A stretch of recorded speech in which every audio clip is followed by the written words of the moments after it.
To start us off. All right, y'all. Y'all know if it's Friday, we want to welcome y'all to All Politics and Local America's number one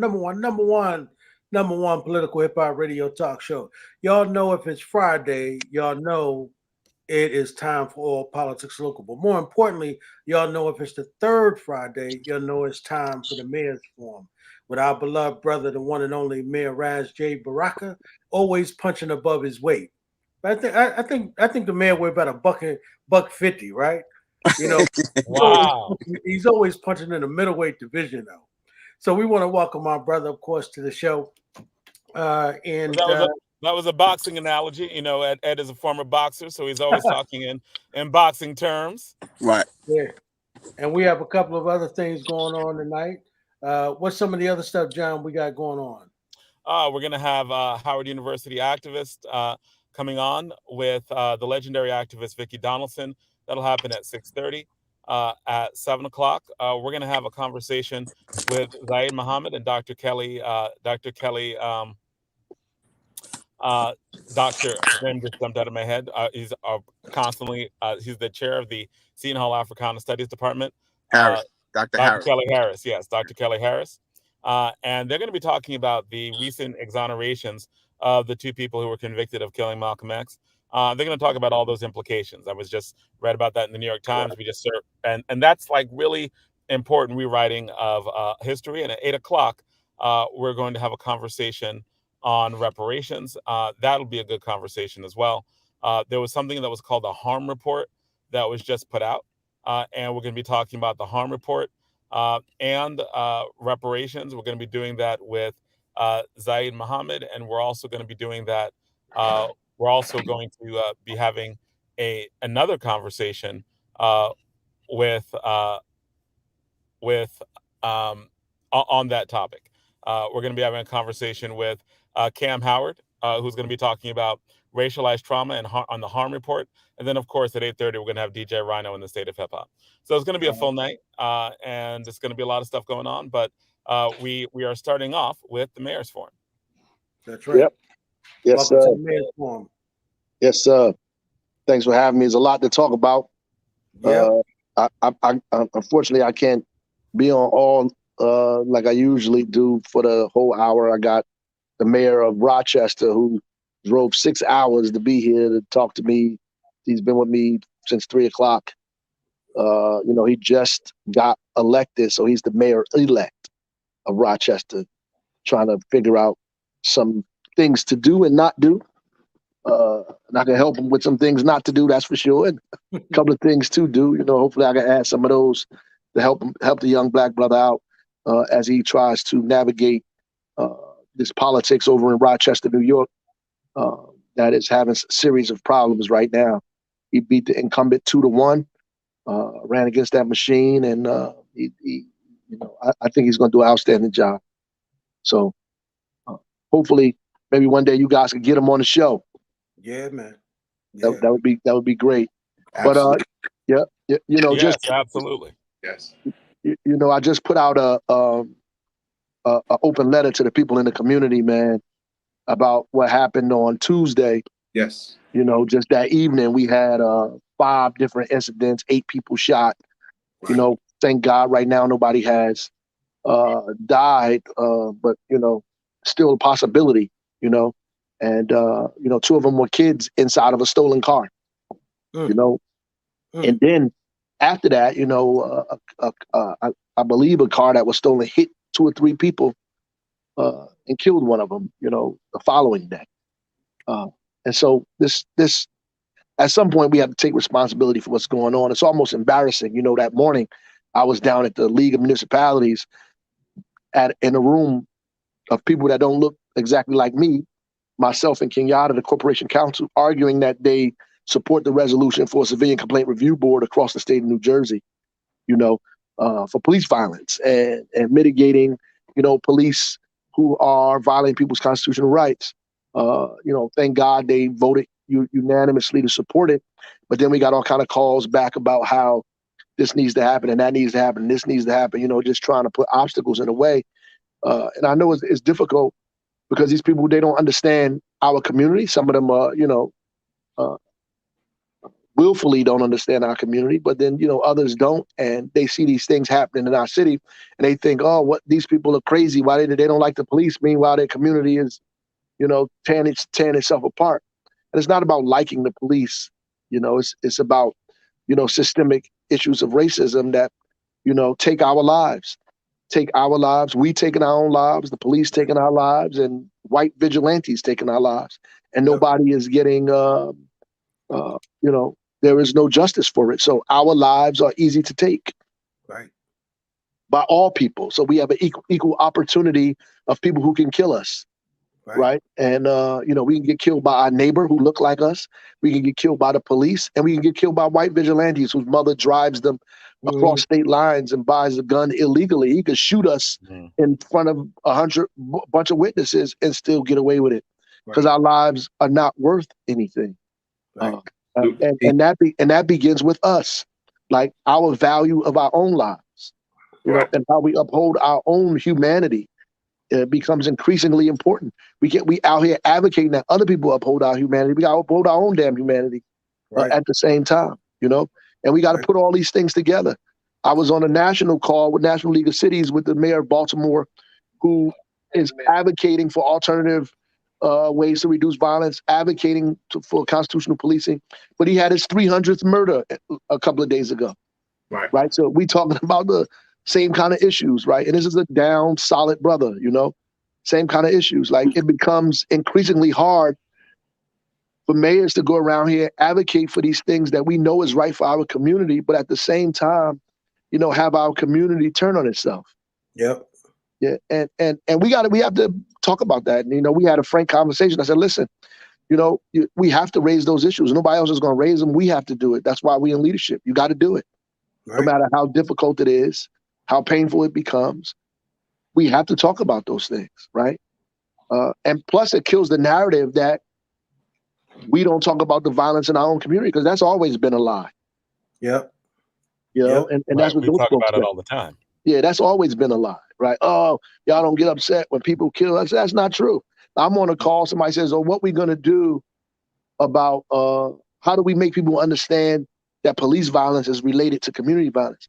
And I answered, I said, our people are they're not crazy.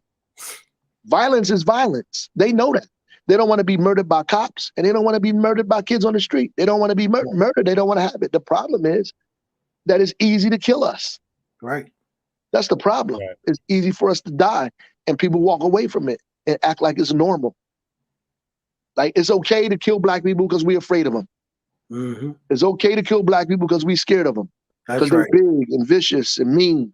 It's okay to kill black people because they, got lifestyles that, are aberrant. It's okay to kill black people, because they're involved in gangs and drugs and the community is out of control. So, it's okay. So you get police officers that say, well, you ain't going to stop people from murdering people, but we can do this and do that.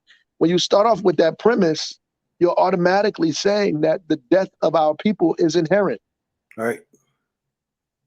That we gonna kill each other. So let's try to get 20 people to die. So I got to argue with people who it's almost a curse even to have reduction in violence. So you come on, you got 115 deaths by homicide.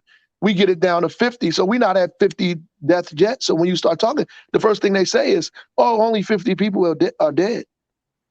Wow, they say only 50 people? Yeah, People say only? We're only at 50. Wow. We used to be at 115. We used to be at 116. We used to be at 170. Well, it's ridiculous. It's ridiculous. Like, I'm not, because I know everybody listening, I don't want to undermine people's work. So people have reduced it. Thank God. You're doing great work. We appreciate it. But 50 people dying is too much. That's right. It's too much. And we have to, do something collectively to figure that out, because we shouldn't have had 50 people dead. That shouldn't be what we're celebrating. It's not a cause for celebration. Right. There's no party to be held for that. We need to be working harder. When you're saying there need to be some painful conversations and tough conversations, what do they sound like? We need to talk about our children, the trauma that happened in our household. 10-year-olds who shoot 8-year-olds, right? We need to talk about people with kids with guns who are stealing cars, who are murdering grandmothers. People, we know these people. Right. The police know their neighborhoods. They know where it's coming from. We know who the kids are. These are people's families. We need to talk to people about what's going on. We talk about the trauma and the mental health that's going on in our community. We got to have a painful conversation with each other. That the number one killer of Black people in our community is other Black people. Right. That's right.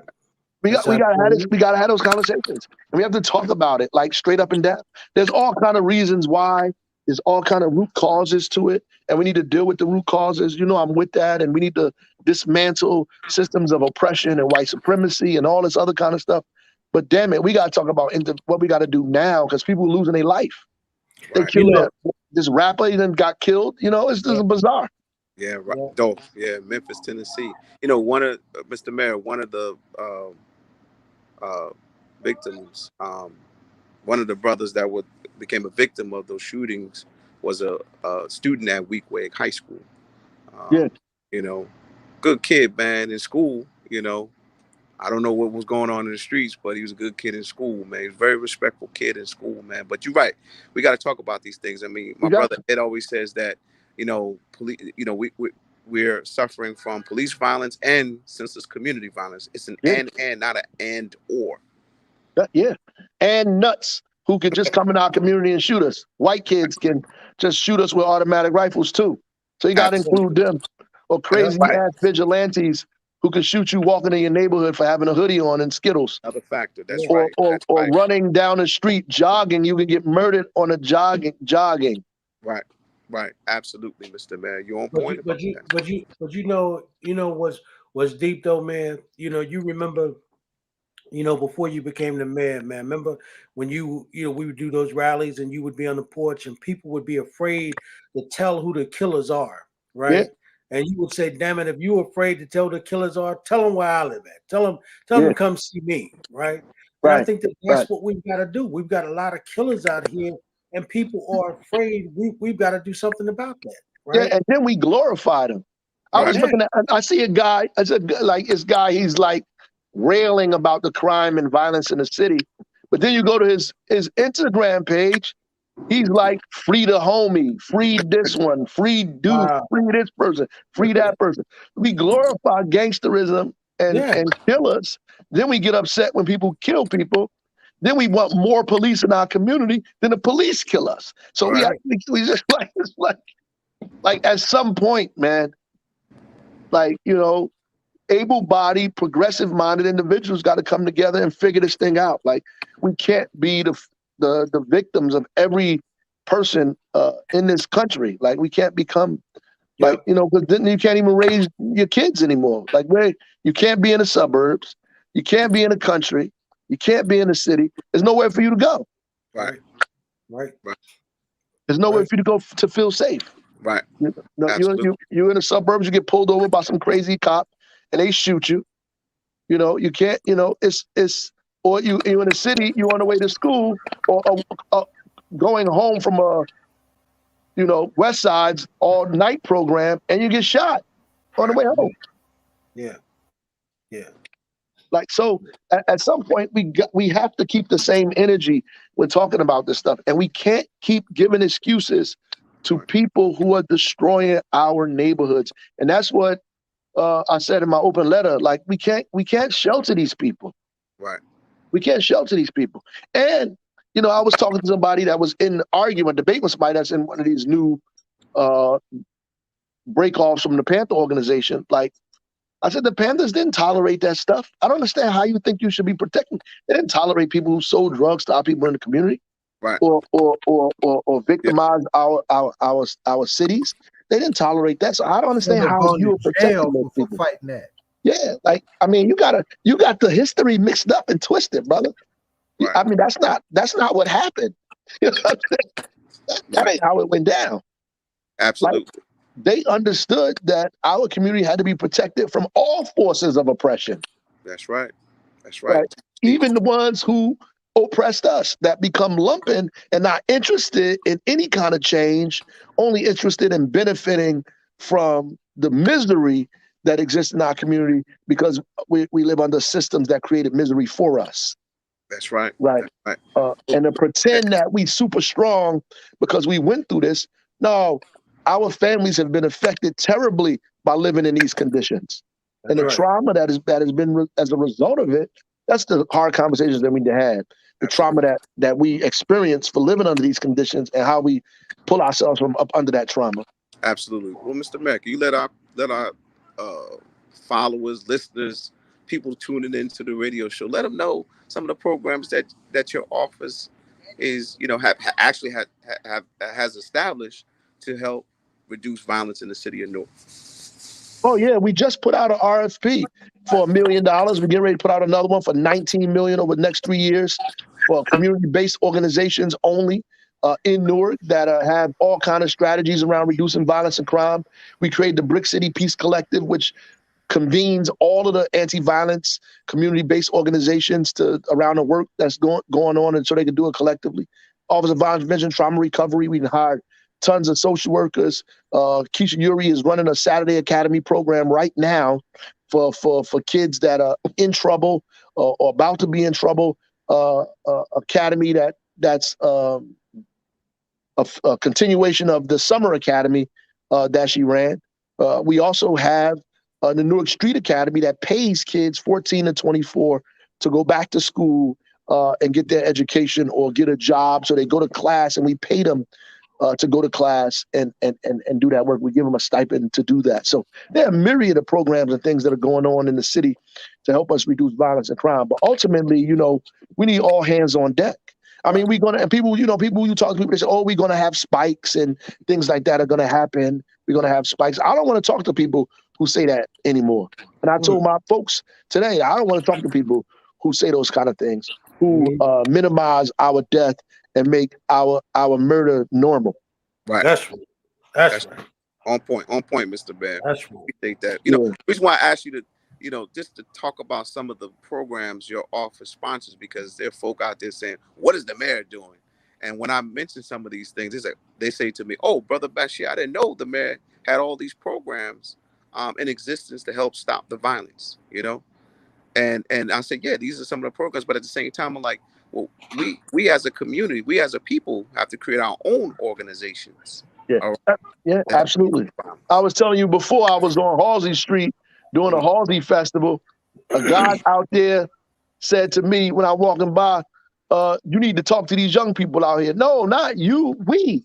That's right. You don't need to talk. Because guess what? Even if I am doing that, we done toured like 6 schools already. Even if I did that, I can't young person in this community that's doing things they don't have no business doing. That's why we need you to help. You can't be on the sideline with your nice shoes and fancy hat and coat talking about we need to talk to you. Kids, did you talk to your nephew, your cousins, your brother, the people on your block? How many kids you walked past and didn't have a conversation with that in trouble? That's right. That's like when I talk to principals and they tell me, oh, I knew that kid was going to kill somebody. Well, then you culpable. Because if you knew they was going to kill somebody, well, what the hell did you do? That's right. Absolutely. Like you allowed that to go on until they murdered somebody. And now they passing newspaper articles around. I knew this was going to happen. Right. Well, if you knew it was going to happen, maybe you could have saved the person's life that they killed. Well, that's why, Mr. Mayor, we got to inspire folk, man, to create independent organizations like the Black Panthers, like the Nation of Islam, organizations that were helping to rebuild our communities. That's what we need, man. Well, listen, man, y'all know the mayor's got to leave. It's 20 after. We want to let the brother go. Man, we appreciate you, man, coming through to do your show tonight and get the Rochester mayor a strong Black power from us, brother. Yes, sir. And I do want to say, just ending on what Bashir said, one of the things we lost when people transitioned away from the so-called cultural national organizations, those organizations served the purpose, man. Yeah. They really gave us familial kind of opportunities and bringing kids and families together to do different things to help people resist the kind of, craziness and ideas and thoughts that were being put in our head out here in this system. It really helped us give us an alternative to foolish rap music that's telling kids to kill each other and kill yourself, all this stuff. So we need those organizations back. We need Yes. Watoto Shule, Ujima Yes. Shule. We need those Ashe. schools back, man. We need it, man. Yes, We need sir. the after-school programs, the summer events. We need that, brother. It saved many people's lives out here. Trust me. No I doubt. No want doubt. to shout Mr. out Smith. as you go. I want to shout out the film. And I can't think of the name of the film. I just saw it a couple of weeks ago. Boomy's daughter did it. All right. The daughter that's got Moonlight Cinema. Right. Oh, yeah. Oh, great film that she did that's centered around, your father, your mother, and your emergence and whatnot coming out of that tradition. It was a great culture, man. What's the name of the film? Somebody call the name of the film out because we really got to push man, that. I forgot the name of the film, brother. But Baba Zayed, I was on the point about Mel Carter Brown's. Why we Americans? Why is we Americans? Yes. Why is we Americans? Your father's gone. Yes. Right. Beautiful. But, hey, Baba Zayed, I was on that quote by Mel Carter Brown when he said, "Culture is a weapon in the face of our enemy." Man, we have to put forth the culture, and that's what I read as well out here. ASCAP, teaching the history and our culture, Mr. Man. I gotta go, man. But without that, we naked. Without that, we naked. That's right. Yep. We naked. Without that, we naked out here, brother. That's right. That's right. All right, y'all. All right, man. Peace, brother. All right, beloved. Hotep. Hey, that's a beautiful segue into, my little 10 minutes, man. My little 10 minutes on ASCAT, the Association for the Study of Classical African Civilizations, brother. What the mayor was speaking to in terms of teaching the history in our culture, man. That's what one of the organizations I represent is doing, and trying to teach our people our culture, our history, so they could develop a love for themselves and connect it to Black liberation. You see, Black liberation, and that begins by knowing who we are as a people. And many masses of our people, because of white supremacy and systematic racism and slavery and colonialism and apartheid, right? We don't know who we are, brother. We have been dislocated and disconnected and discentered from ourselves, brother. So that's why we can look at ourselves now as the N-word, right? And when the mayor was talking about some of the rap songs that reflect that spirit, that negative spirit, it's reflecting that, right? The N-word, the violence and drug use, right? All these things, man, because it's in our heart and in our spirit right now. It has captured our young people, and so we got, like the mayor said, we got to create alternatives. So we need more Nation of Islam, real Black Panther Party movements, right? We need more ASCATs. We need ASHA to be out here. ASHA is the Association for the Study of the Association for the Study of the Association for the Study. Oh man, I got time. I'm having a pre-senior moment, Baba Zayed. Wow. The association, ASHA is oh man, I got to get back to it. But anyway, look, we need ASHAs out here. We need ASCATs out here. We need independent Black organizations out here, right? Creating alternative cultural programs, strong Black, pro-Black, African-centered, Afrocentric Black liberation programs out here, to help our people empower themselves and find solutions to the problems of oppression affecting our community. Yep. And to your point, to lift up what you're doing, and we appreciate what you are doing, Bashir, and I celebrate how you're carving out your own legacy as a teaching legend in this town, little brother, right? Yes. ASCAP, for folks who are not familiar with ASCAP, right? If you understand the emergence of Afrocentricity that emerged from our Black scholarship tradition in the 1980s, right? The organization that gave it legs was ASCAP. 1984 to be exact. Right? Yes, right. Started by Doctors Clark, Ben, Malana Karinga, Dr. Rikiti Amin. Dr. Rikiti Amin, in and of herself, is a bad sister. Oh yeah. I mean,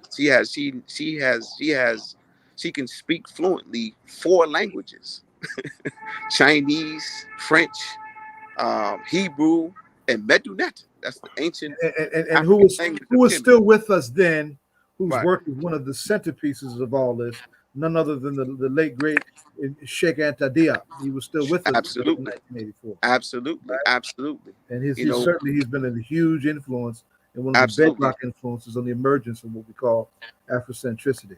So Right. that's I want folks to understand the space Right. that comes out of and the space that occupies and So why we that space is right. important. So we Organization have matters. right. So we have a study group in Newark. We meet every third Saturday, um, online for now because of COVID. We meet online. Soon we'll be doing live meetings, but we meet online. And I put everything in the chat in terms of the link that you need to use to get into tomorrow's study group. We're going to be meeting at 2 o'clock Saturday, November 20th at 2 p.m. Eastern Standard Time. And you can use the link. It's in the chat. I'll put the link in the chat again. It's actually an article, but within the article is the link, and you can just click onto the link, and it take you right into the Zoom meeting tomorrow, Saturday, November 20th, 2 p.m. Eastern Standard Time. All right, that's our ASCAT study group, Newark, New Jersey. All right, so come on out, brothers and sisters. All right, come on out strong. Come on out strong. For if you're interested in learning more about our history and our culture. All right. And Baba Zay, I'm coming right back to Asha because I love Dr. Afia Zakia, man. She's doing great work, man, with Asha. And Asha is one of the organizations that was founded by Dr. John Henry Clark. In fact, in response, right, he was rebelling. Right? He was leading a rebellion against the academy, brother, because he felt like the academy wasn't adequately teaching African history and culture to our people. So he helped to create Asha. 52 years ago, brother, 1969. Isn't that deep? 1969. And that organization is still around to this very day. Still around, as with ASCAT. He didn't just stop there. He helped to create ASCAT, the Association for the Study of Classical African Civilizations, that talk about, right, ancient Kemet, and Nubia, and many of the Nile Valley civilizations, Kush and Ethiopia and Ghana, Mali. These are classical African civilizations with a lot of wisdom, right, that can teach our people, right, how to find the pathway to Black liberation, brothers and sisters. All right, so come on out Saturday, come on Zoom, come on the Zoom link. We're gonna fire it up. All right, we're dealing with, in fact, we're studying Dr. Malife Asante's work, Afrocentricity. All right, we're reading his book. All right, so come on out if you have the opportunity. All right, this is this Saturday, November 20th, 2 p.m. Eastern Standard Time. All right. Beautiful, beautiful, beloved. And Asha is African Studies Heritage Association. Yeah. I got it, Bob Zai. No notes in front of me, brother. I'm actually standing by a light. I'm out on the street standing by a light, brother. Because your right mind came back. He said, "What's up, brother?" Your right mind came back to you. Yes, brother, it came back to me, brother Ed and Baba Zaid, man. It took me a minute, man, but it had to come back to me, man, because I gotta do right by Asha, man. Asha is they have done great work, still doing great work for our people. In fact, this past summer they had their conference in Ghana. Oh, really? Wow. Now that I did know. Yes, they had their 52nd conference in Ghana. Yeah. I was gonna go, brother, but I went to Kemet instead. I was committed. I almost went to Ghana on a different kind of trip, but it was related. And I'm still, my passport is empty and hungry. I got to figure out how to get it filled up. Yeah. No doubt, brothers and sisters. But again, if you're free on Saturday, November 20th, come on out 2 p.m. Eastern Standard Time to ASCAT Study Group in Newark. We're reading Dr. Malife Asante's book, Afrocentricity. All right. So please come on out, brothers and sisters, and Baba Zaid and Ed, thank you for the opportunity, man. Giving me some space, man, to come on and promote, a community study group, man. We need many more community study groups. We need many more community study groups. All right. We sure do. We need a lot of them. No doubt. I think that's the way back. We got to bring back. I think that's the way back, right? The mayor was saying Absolutely. that we need our organizations back. We Yes. we need to, we need to fight against, Right. all of this stuff that is going against us in Right. terms of messing with our mind, brother. You know what Absolutely. I mean? Absolutely. And And that's so what we need to get back into our right mind and really get back into that studying, man. that's Remember right. when we were coming through, it was about reading books, man. It was about having dialogue and conversation, Absolutely. you know. Absolutely. And Absolutely, that's brother. and that's why all politics are local is important because it's a Right. place where we can have that kind of dialogue and That's right. conversation. That's Yeah, right. You and know, I can freely say Hotep here, brother, and folk yeah, and folk and folk won't look at me sideways. Yeah. Hotep, by the way, is an ancient African word for peace. It actually is the oldest written word for peace in human history. It comes out of the Medu Neter, all right, which Europeans and Arabs call what? The hieroglyphics, all right. Folks are still calling, we got to liberate ourselves from all this stuff, right, brothers and sisters. We still call, African, African, geographical places, by the European names, brother. African monuments, we still call them by the European names, or languages still call them by the European names. We got to liberate ourselves from that, brothers and sisters. And the way to indeed, do that man. is ASCAP. That's one way. That's Yep. another. We need other ways. We need more brothers and sisters to get out here and establish more Afrocentric, revolutionary, progressive study groups. All right, so we can find a pathway to liberation mentally and then physically, brothers and sisters. That's my piece. Hotep, Right. brothers and sisters. That's the Hotep, proof. Hotep. Thank you, Ed. Thank you, Baba Yeah, and Zaid. that way, listen, on your way out, you want to shout out the article you did on the show. Oh, brother, no doubt. That with the length that it had, I'm surprised that Patch ran it. I don't think Patch let me run an article that long, right?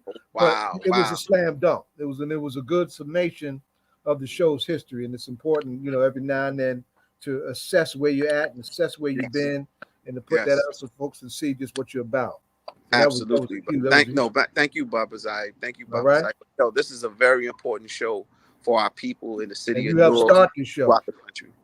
That's Hey, right. no doubt, no doubt. But it was my brother Ed Riley, man. It was his vision, man, his That's leadership. right. You know what I'm saying? I thank you much, E. I thank you much, Ed Riley, and All Politics Local Radio Show, for real, man. Without this show, man, many of our people would not be informed about the issues confronting our community, Yep. brothers and sisters. All right, big shout out to All Politics Local Radio Show, the number one political hip hop radio show in America. There Hotep, it brothers and is. sisters. Peace.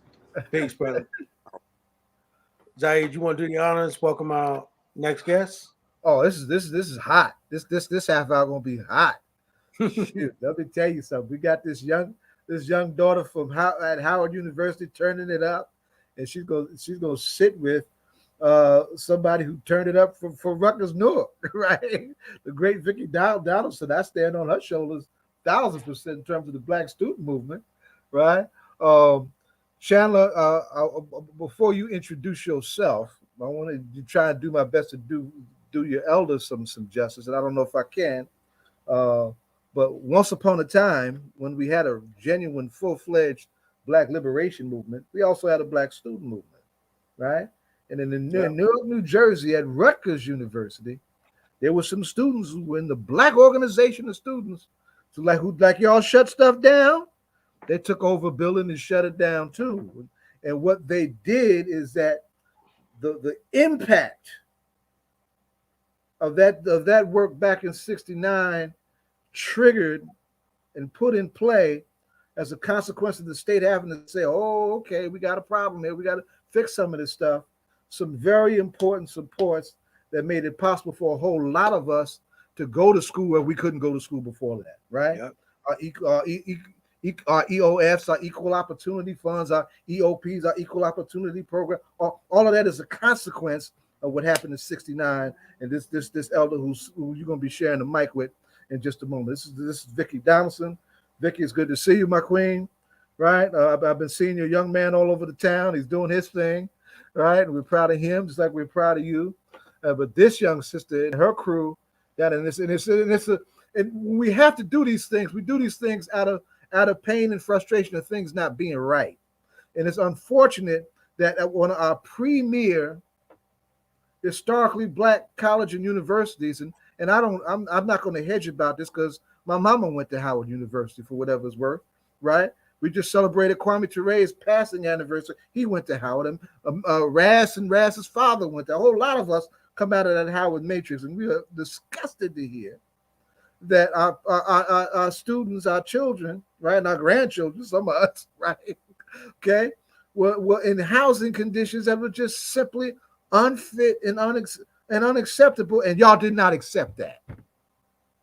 Y'all climbed up on some shoulders yourselves, made some noise, and y'all did not accept that.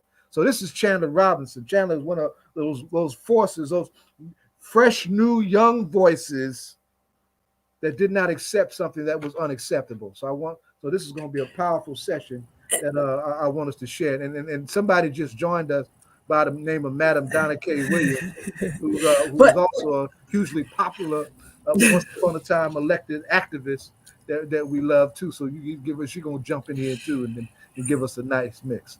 Hey, Mama Vicky, and hi, Sister Chandler. But I just also want you guys to consider one thing. I went to a HBCU, and so what's the name of school? What school did you go to? Shore University. That's Ella Baker land. We know that there were always challenges, but I know that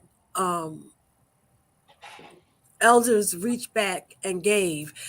Are we missing something where we are not pouring into ourselves, thus these conditions? And we also, when we had substandards, we've been known to make a lot of stuff turn into sugar, by improving things. And I just want to make sure that we're not forgetting how to just stand on our own greatness and also invest in ourselves. So I just want us to consider that as well. Mm-hmm. So Chandler, why don't you open up and then tell us your personal story, what brought you to all this, and how y'all had to get down at Howard, and then you finally just a little while ago to come to some kind of agreement with university leadership, and then we're going to sit down and let you kick it with your elder. All right. Yes, thank you so much for having me again. My name is Chandler Robinson. I'm an 18-year-old freshman psychology major from Dover, Delaware, and I attend Howard University. So I am one of the student leaders for what was the Blackburn Takeover and still is the Blackburn Takeover. We began a sit-in at the Blackburn Student Center on October 12th. It was originally supposed to be a town hall between students and our administration.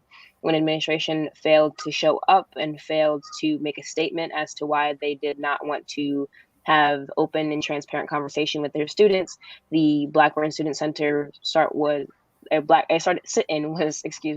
the Blackburn Student Center, which then again evolved to the occupation of the building, which lasted for 34 days, 34 very long days. And then we reached an agreement with the university on November 15th.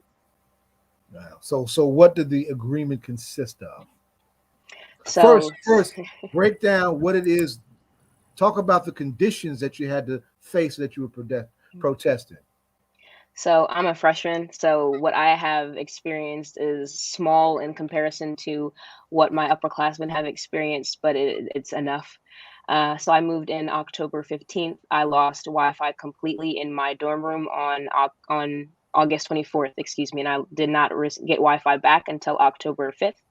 And under regular circumstances, having in-person classes, that would be completely fine. I could just go to the library, but there was no Wi-Fi on campus. So I'm a person who has all online classes.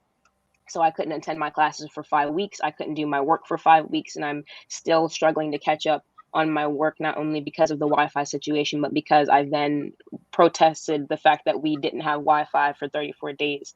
So I'm still struggling to catch up in all of my classes. When we got to the buildings, our air filters had not been changed. I'm a daddy's girl, so as well as a mom's girl. So I know how easy it is to change an air filter, and the fact that they were not changed before we arrived is, I can't understand it.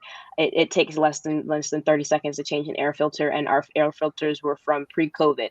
So they were compacted with dust. Some rooms had mold from past water breaks or water main pipe breaks, I think is the terminology for it. because no mold remediation was done. There was no protocol for what to do when a water pipe breaks and water floods into the dorm. So a lot of my peers have experienced mold. Thankfully, I did not, but I was one of the students who didn't have a fresh air filter.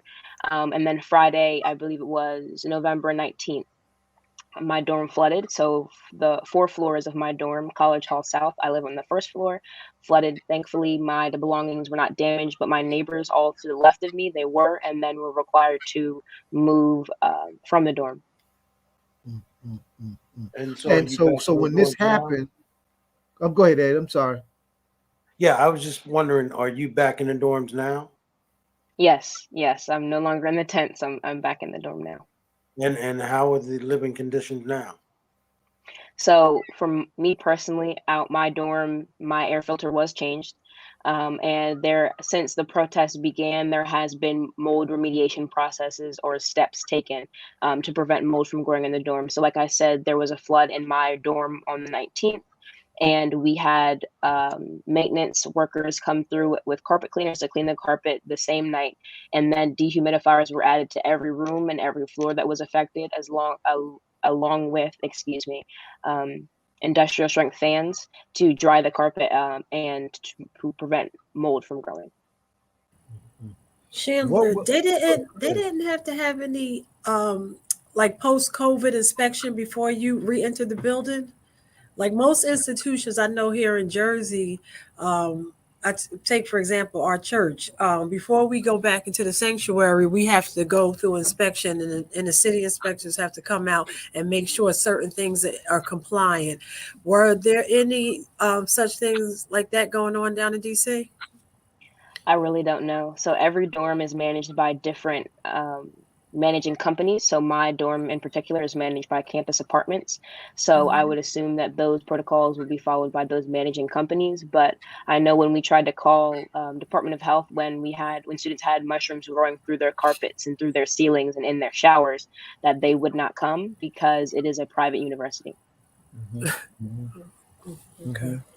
What was the reaction when you all raised the outrage of your conditions? What was the immediate reaction of the administration?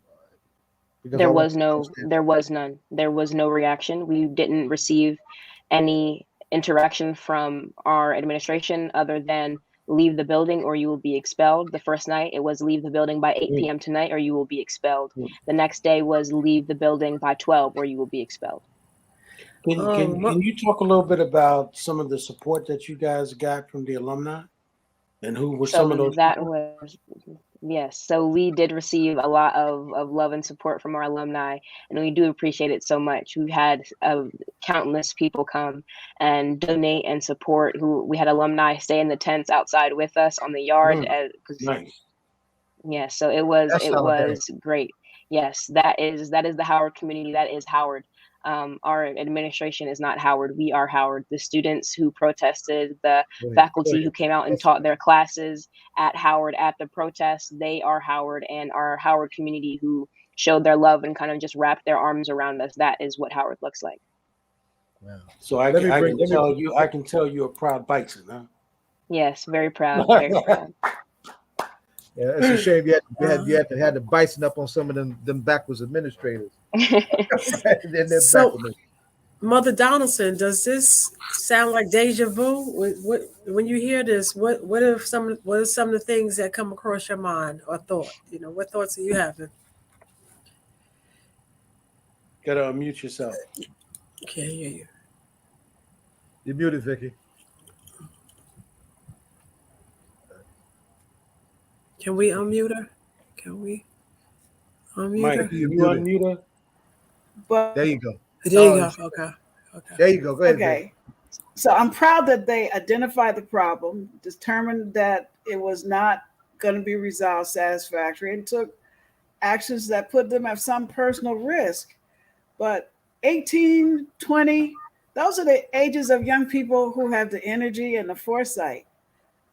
Old people like me who did not properly pass the torch allowed some of these situations to be created. So we ought to be, one, supportive of these students, and two, we ought to understand that we need to help them structure responses like this so that no matter what comes up the next time, if it impacts the community, the student body, the faculty, the community in which you sit, you ought to be able to manifest some kind of action on short order. You do that by learning organizing techniques.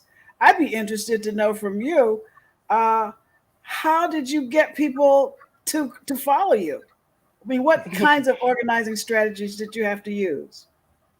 So we were actually surprised by the support, as in our student support, because personally, I'm from Dover, Delaware, so we have DSU. So I know the stigma that comes with HBCUs and bringing up issues that are prevalent in HBCUs, because there's kind of that don't talk about our HBCUs because they are historically Black colleges and we don't want to tear them down. But the other side of that is sometimes you need to tear down to build better. So there is that stigma, and we were very surprised. But these issues at Howard are not new.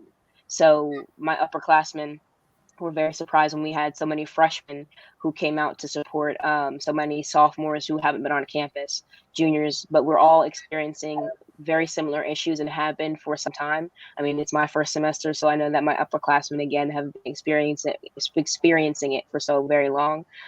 So when they saw the opportunity to have their voices heard, finally after however many years, they took the first chance to show support. You know, it's important to remember, you know, there's some old adages. The most important one right now is that, and the young shall lead them.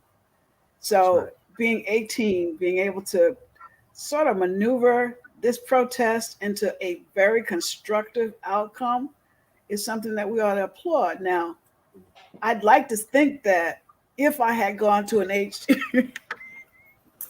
HBCU, I would have gone to Howard. My mother graduated from FAMU.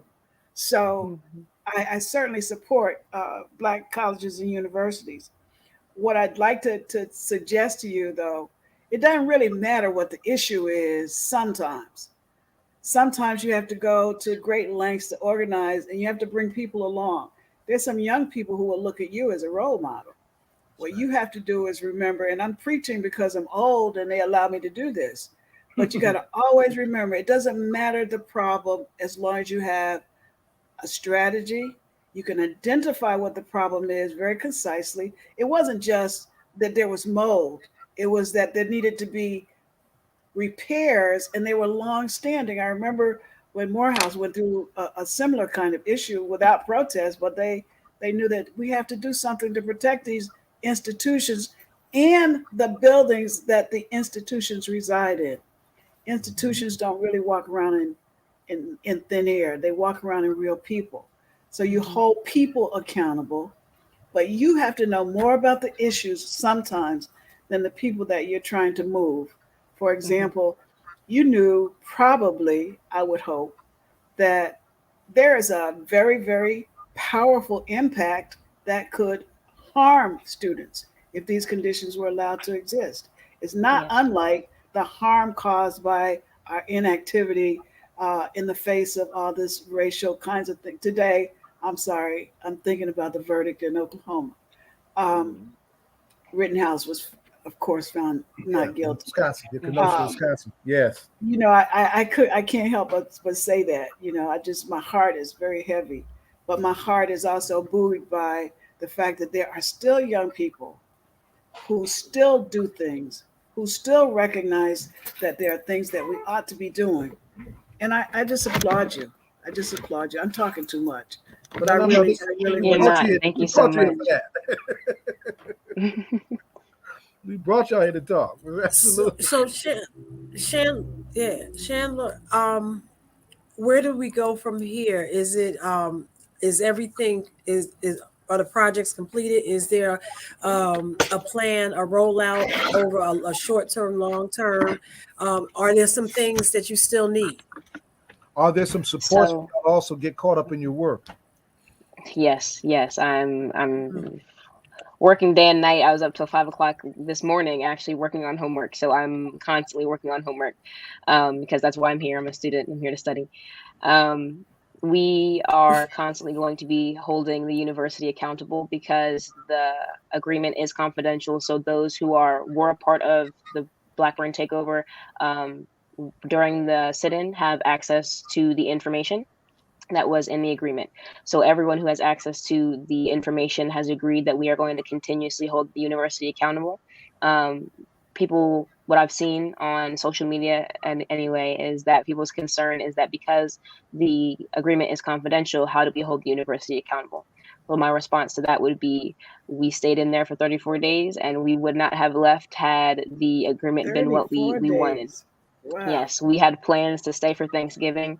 We were gonna bring our families in. We were gonna cater for all the students who stayed for Thanksgiving. So we would not have left that building had that agreement been what we set out to get on October 12th.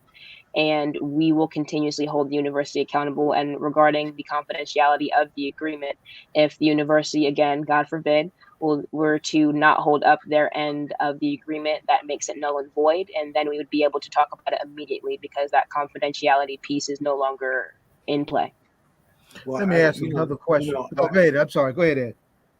I definitely agree with Sister Donaldson in terms of saying that you all need to be applauded for not only the activism that you all brought forth in order to get change, but I think that I appreciate the clarity in which you speak, right, as a young woman, and to be a freshman. I mean, you speak so clear, and you understand exactly what it is that you all were doing, and like Sister Donaldson said, there's a quote in the Bible that says, "Young people are for war, and old people or for counsel."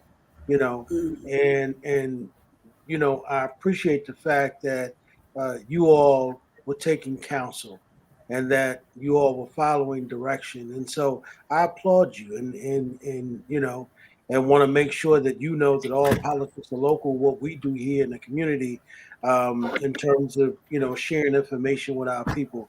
Listen, if you ever need a place to come and get the message out and bring your fellow classmates to the show, you're more than welcome. There's an open door policy here for you for that. Thank you. I have a question. I'd be interested. May I? Sure. I have a question. How, and I'm talking to Chandler, I believe, how did what you guys decide to do, how was it impacted by the Black Lives Movement and Black Lives Matter movement? I'm sorry, let me be correct. And the fact that we live in a climate that sort of demands activism. And although we're students, and that was my first job too, how did it impact what you decided to do, or did it at all? I think that it subconsciously impacts everyone in my generation just because it's been on the forefront of news for the last 2 years or a year and a half. We graduated, or we as in freshmen, we graduated during the peak of the Black Lives Matter movement, during the murder of so many people that look like us. It taught us that we need to stand up, that we can no longer be silent. As far as the people who I protested with, my family who I protested with, we all agree that movement, we are a part of the movement. We're Black. We believe that our lives matter. So we are part of that movement, and that movement modeled how we moved when it came to strategy, when it came to reaching out to people who had better organizers, people who knew more about how to get people to come, how to get people to show out, how to organize. We did talk to one of the organizers of the March for Breonna Taylor. We talked to her, we got information from her, and just were able to sit and listen to so many people who were actively invested in that protest. It did impact us a lot. Who's organizing? How will you keep it going? How will you have the gains of your struggle be manifest in some form of vigilance, just in case the university doesn't do exactly what it promised to do? So to answer the other question, the organizer was Linda Sorer, I believe her last name is pronounced. Until Freedom. That's who we spoke. Yes, Until Freedom, correct. We spoke with them for a while. We spoke with them for a while. But regarding now used to be a part of the show. So yes, we're very dear to them. They're very dear to us. Yes. We did regarding our movement and how we ensure that the university is held accountable. It is a legally binding agreement. So again, the prayer is that they follow this agreement, because the last thing we want is a legal case. But if that's what needs to happen, that's what would happen. Yeah, just don't wait to organize your response. Yeah. Be ready. Be ready. That's one of our chants. We're ready, we're coming. Be ready, we're coming. That was one of our chants. Let me ask you a fun question on the heels of what we just got finished talking about. We just had another alum in Mayor Baraka just on, and one of our founding producers, a teaching legend out here, Bashir Akanyeli. We were talking about the importance of study. Now, when y'all were encamped in your tents, who were you studying? We were so because the Wi-Fi went out, most students were given hotspots. Well, I take that back. Not most students, some students were given hotspots. So students were constantly doing their work, but then the Wi-Fi was actually cut out in the building to try to get us to leave the building, as well as the heat was also cut off in the building, and water was cut off in the building. They did that deliberately to stop y'all from occupying? Yes, the water was also cut off at one point. Wow. And while the water was cut off, of course, you can't shower. I know after talking to some of the people who were inside the building when that happened, that it was very degrading and demeaning to have to wash yourself with wipes, with like cleansing wipes, I guess were the wipes that they used for days at a time, because university or campus police were physically blocking students from not only getting resources but leaving the building. Eventually they left because there was a physical altercation between one of the campus police and students, where he pushed one of the students and choked one of the students. It was a lot. But I'm personally studying psychology, so developmental psychology, which also helps me in the protest, because I'm better understanding persuasion, because I better understand how the mind works and how it's possible for our administration to be comfortable with students sleeping in a student center for 34 days. So I'm that type of person that kind of wants to understand how people think. I know that we had Black Panthers, the new Black Panther Party on campus. They did teach us about just how to move, again, how to organize, how to stay together, how to not become divided, how to use this opportunity to create family. Well, let me just I'm asking you the question for another reason, and then one of our favorite listeners, the great Principal Baruti Kafali, wanted me to go further with that question, because when folks are from my age and Vicky's age, we didn't have no damn Wi-Fi, right? And when we were protesting, we was there was our radical tradition. We were studying our radical tradition, so that's where I was going with the question. Yeah. Hey, they had no Wi-Fi in my day either, brother. But we had y'all had no damn Wi-Fi. We had books. We had Cabral, we had Fanon, we had we had Che, we had Malcolm, we had books. And that was important, because that's the importance of what I think Chandler is the only one that had Wi-Fi that's on here. That's right. How about that? Yeah. But that's the background of what we call political education and ideological development, right? So you develop the range, and from that range is the vision and the principles and the notions of discipline that guide your work as you continue to go on and try and build and fight for power and for justice. Mm-hmm. So next time, Chandler, we all shut it down. We coming down with books. Chandler, because you have great resources there. Howard has a law school. Howard has a medical school. So were any of the law students, any of the pre-med students, were any of the students at the table? Yes. So they were not actively a part of the protest, but they did hold their own rally to stand in solidarity with us. And the law school made it very clear that they were ready to assist us in any type of advisory role possible. I'm reminded of what Mayor Baraka said at the speech that, when he spoke to y'all. He said that protest is a part of HU's tradition, right? Yeah. He said that's what he learned when he was got there down. as an 18, 19-year-old himself. And he said that it was the reason that those buildings are named after those very people, right? Mm-hmm. So you stand in an extraordinary company, you know what I mean? Right. As a proud Black queen, I'm so proud to talk to somebody your age with such wisdom, such knowledge, and I feel your strength coming through. You make us all proud, Thank you. And you do. and And we look at stand. Sister Donna up there. Sister Donna was after some of us, we were hell raisers. I mean, and she continued the tradition we had started, Brother Muhammad here. And I'm glad to see that the civil rights movement, every major historical movement involving the plight, progress, protest, and achievement of Black folk in this country were led mostly by students. I'm proud to say that. Yeah, Right. absolutely. The civil rights movement was fueled by 13 and 14-year-old students, and I know because I was a civil rights kid. What's important is this intergenerational connection that says what we did well, we should make sure you know. What we did poorly, we should let you know to avoid. And we should be standing there in the shadows saying, let us stand behind you. I'd be interested to know what the community in DC, what their posture was, because there was no real media blitzing of this event. We only learned about it through these kinds of channels. And that's Mother Donaldson, I was, point of view. And Chandler, are you familiar with Joe Madison? No.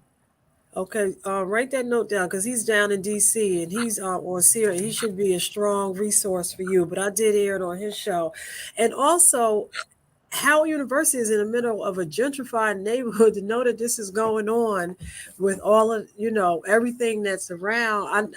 I've heard so many students talk about how when they went to Howard in the 80s, they had a townhouse that was worth $40,000, and they went back. And now it's worth $400,000. So that whole area, so it's just amazing. Our entire area is very gentrified, sadly.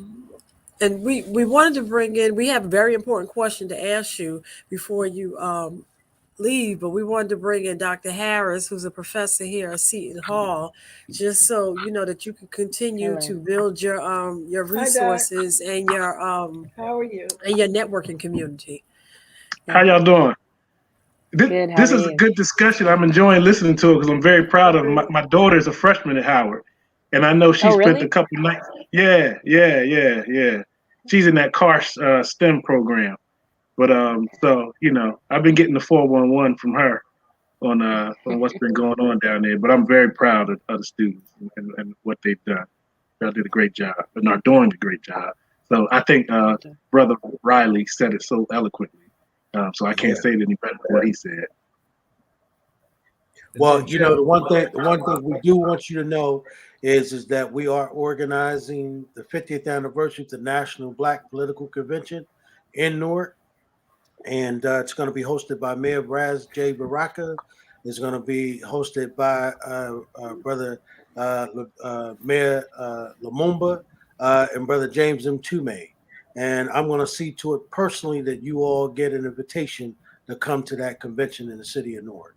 So make sure you get me a name of all of those student leaders, so we can get an invitation to you guys to come to this city and be part of that convention and part of some of those panel discussions. That would be amazing. Thank you so much for the opportunity. And the saddest thing we can carry on the tradition. And also, and so that we can let Mayor Lumumba and all of them know what's going on, so that they can have a clarion call down in Mississippi, that they're just like Mayor Baraka said, the mayor in Rochester, that because there are babies from all over that are on that HU campus that are being affected by this, and this is challenging. So, Zaid, do you want to ask that? Go ahead. Go ahead. But go ahead. We're gonna make sure we stay in touch with them, and they stay in touch with her, with us, and hopefully, and you know what, we may just invite you guys to help organize that convention, so y'all can be a part of that, working with all of these brothers and sisters from around the country. So we'll go through some things with Zaid to get in touch with y'all. That's right. That's right. Right. We'll go through that. And we'll keep y'all close to some people. Keep y'all close to Dr. Harris over there too. Yeah, because Quietus is kept. I mean, Dr. Harris at Seton Hall is a consequence of what students did there. Students missing the African studies. Because Chandler, you might not know it, but Dr. Harris is a little too black and too strong for Seton Hall. And we got to keep our That's right. We got to keep it on fire. So we got to keep our eye on our brother. That's right. We thank you. And we got that last question we need to ask her, right? Go ahead, Vicky. Have you been on the show before? Vicky? Zaid, no. Zaid, yes, Vicky has been on the show. Yes, Mother Vicky's been on here before. She was in studio. Yeah, okay. Zaid, before and real quick, there is an audience question. And I don't know, I'm gonna put it up. How did the president let this escalate? Can you answer that real quick, Chandler? Mm-hmm. So for the first 14 days, we had no direct negotiation between the students and the administration. The negotiations did not begin until the 15th day. So we had 20 days worth of negotiating back and forth. But before then, they were basically saying that what we were talking about was being extremely exaggerated. They were saying that only 31 rooms on campus have mold, but even if 31 rooms on campus have mold, that's still too many. They were saying that they took various steps to remove the mold, even though we have photographs of cleaning companies or cleaning teams coming in to paint over the mold and then them escorting news companies through to explain that there was no mold existing. And back to that 31 rooms, the form to complete explaining that you could possibly have mold in your room is online, and we have constant Wi-Fi outages. So if we don't have Wi-Fi, we can't fill out that form. And we also have over 31 rooms and pictures and videos explaining the conditions. But again, they were just saying that we were over dramatizing the issues and that we were complaining, our demands had already been met, this, that, and the third. And then on the 15th day, serious negotiations began. We went back and forth on multiple agreements, and because they were not trying to meet our demands. But in the end, that last agreement that we received on November 15th, we got all of the things that we wanted. We all planned to graduate on time. So we did definitely receive increased accountability and transparency from the university. Very good. All right. Zaid, the question, Zaid. You got to go ahead and ask her.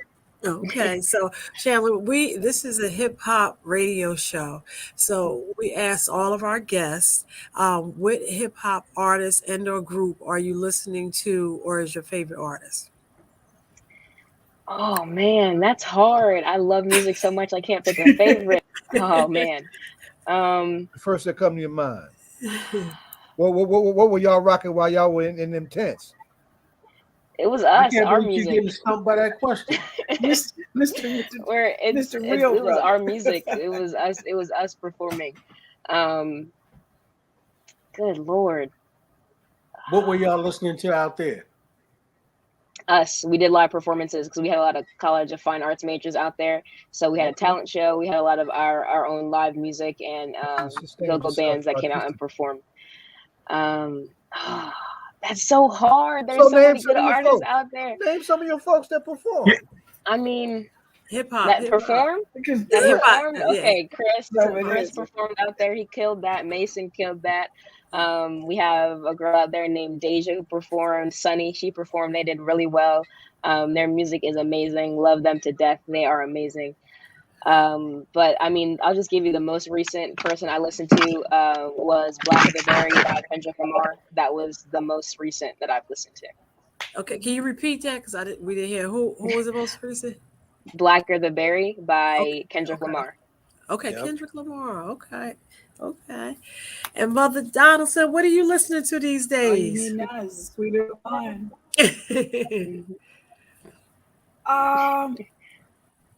I was listening today to Solomon Burke.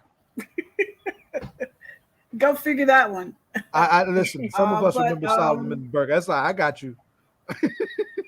Yeah.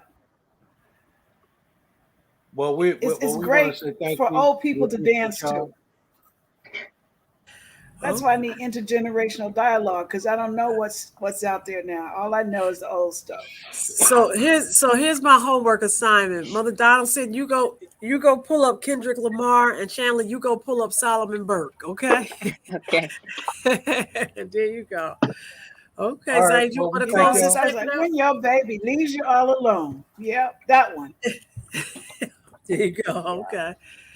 Zaid, you want to close? I missed the 80s, so I don't know. In the 90s, I was working, demonstrating, and raising Kai. Okay. So my music is the 60s, 70s, and the 2000s. I've been trying to stay current. You know, there's a brother and a sister who play violin and piano that really have my ear, and they're British. I've been listening to them a lot. Oh. Okay. All right. Zaid, you're mute. You want to close this out, Zaid? Yeah. There's a bad young violinist that's in the video that the mayor did. It's the new tourist video for the city of Newark. It's a bad video. It's a gorgeous video, but it's being carried by this beautiful young sister rocking this violin. I didn't get a chance to check the production credits, but it's a beautiful piece. And I'll find the video when you can put it in on the page and in the link, right? But yes, they're the number one instrumental, whatever you call it. It's not a CD anymore, but they have the number one music video in the world right now. Yeah. You want me to tell you their names? Yes. Okay. Well, thank you for being here, and Chandler will stay in contact, and of course you'll be hearing from Ed regarding the conference, and just let us know, and for real, if you need to get on and you need to let us know, you need the air to that's right, to let us know. Just let us say, hey, I need to be on 15-20 minutes to let y'all know where we are. Things are evolving. Before we let her go, Ed, Don, I want to propose this. We got a young sister that just started shaking some stuff up at Rutgers Newark, right?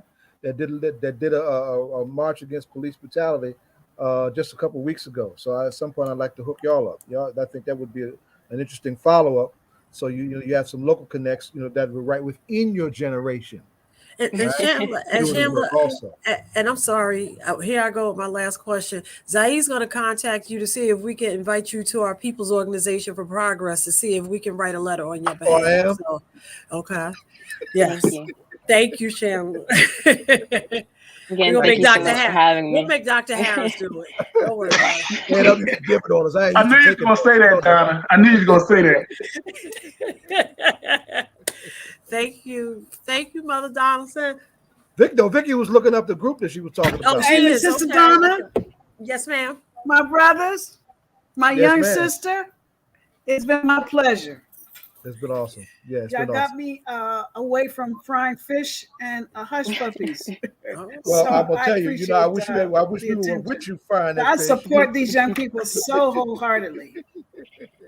Tell Kai we need some of them. Tell Kai we need a cheeseburger and some macaroni salad. No, it's Friday. I'll take that fish.